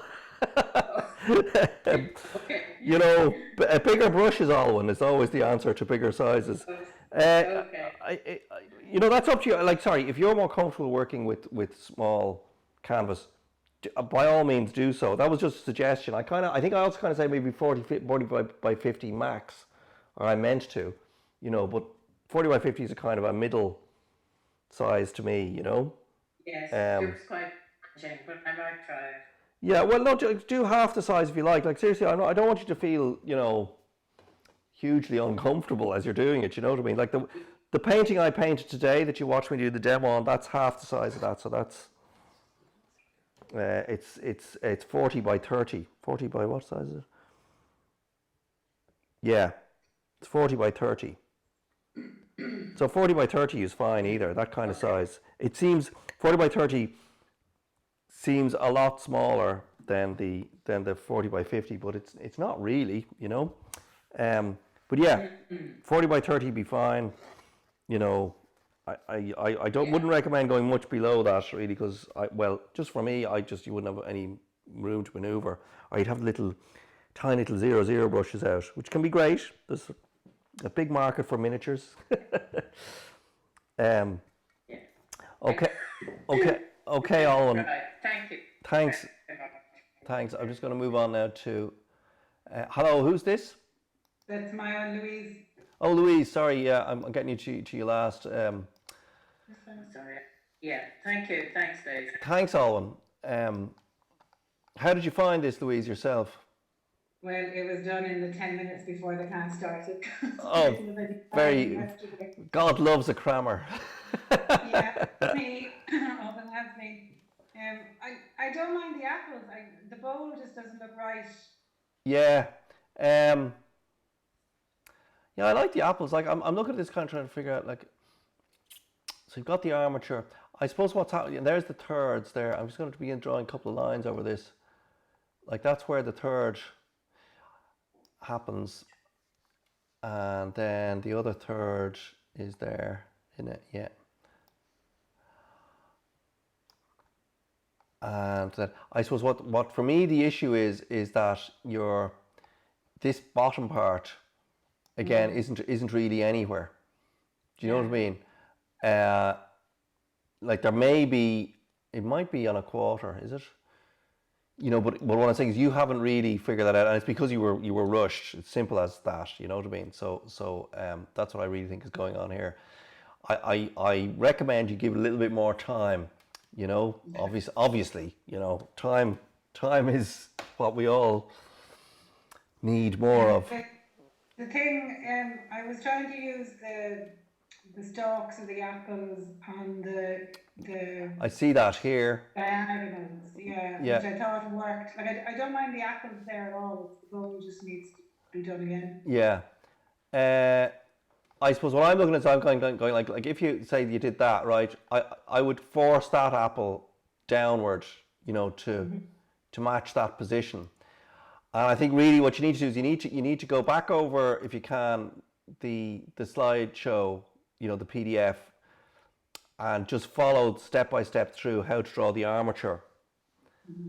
Because you haven't kind of completed it here. Do you know what I mean? Like you've got most of the bits, but have you completed it? You kind of have, but I just feel like you're missing these lines. You know, the actual where they intersect. You know, and here, you know, that line there looks like it's on the golden section, which is fine. Is that true? That one there? Yeah. Yeah. I think it was. Yeah. Yeah, and I think, and then I can see that you've got this line here. That's on the golden section as well. In it. And that's the back line. Yeah. So you've got the two of them oscillating against it, which is fine. I just feel you could make more use of the armature. Like, in other words, this is uncomfortable. It's not near enough. Like, it's not over it, and it's not quite. It should be there. And why am I saying it should be there? I don't know. It might be that's an eighth or something, or it might be a relationship. It just.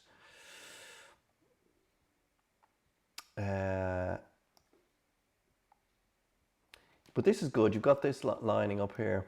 So I'm beginning to see now you're lining up much more than I thought you were initially. So I'm beginning to go, oh, okay. And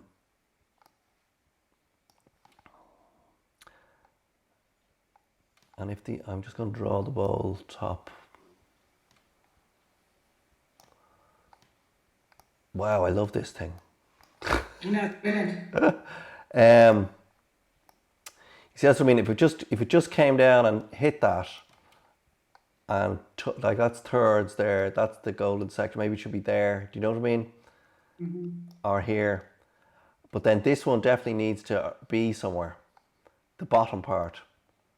Yeah, and the reality of looking at the thing is there's hardly any bottom of the bowl visible at all. Oh. Because I'm looking quite down on it. Yeah. Well, that could be cool too. You know. You know, I'd say you be a. It's just you're just shy of being decisive enough. Do you know what I mean? Like, and I also feel that the armature is a bit incomplete. It feels incomplete to me. At the same time, I'm looking and going, oh, I think everything's there, but it just feels there's a couple of bits missing, particularly the horizontals. And I think it would help to put them in, and do it on a sheet of paper. Do you know what I mean? And just play a bit more with it. Really, is what I'm saying. And yeah, is that helpful to you? I mean, yeah, no, that's brilliant. Yeah. That's brilliant. You know, okay. Is that everybody? I'm just asking into the void there.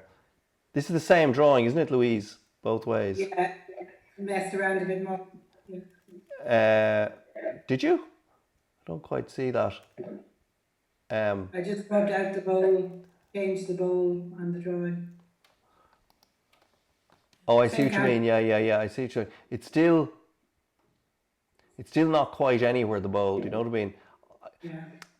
Like, I prefer the fact that, I mean, weirdly, that position is better where it's narrower. You know, other people I'd probably be saying that's too narrow or something, but for some reason it's working there. I think it's because there's space here, inside the bowl. You know. You know, the other thing is, like, watch the shadows. You've got a lot of white space. I presume it's white.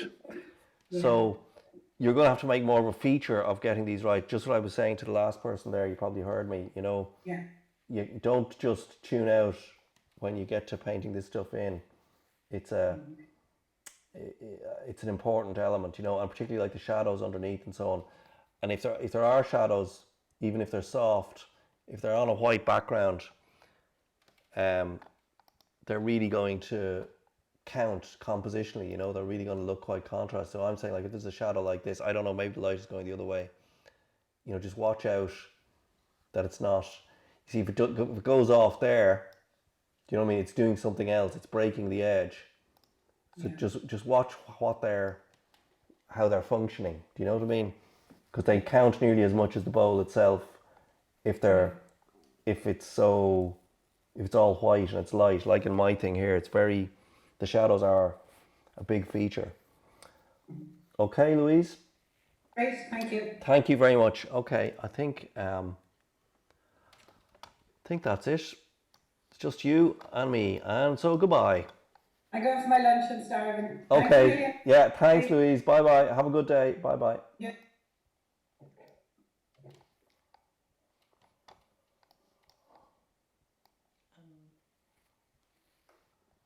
I made a list of all the things you said you do for them.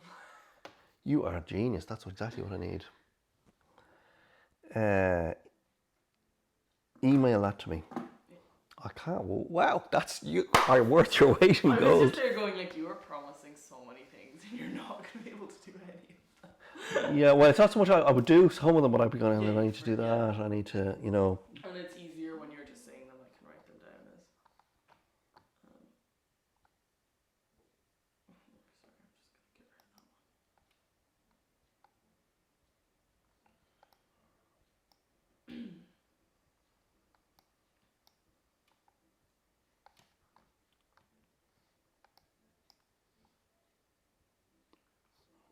What email works? What did you say?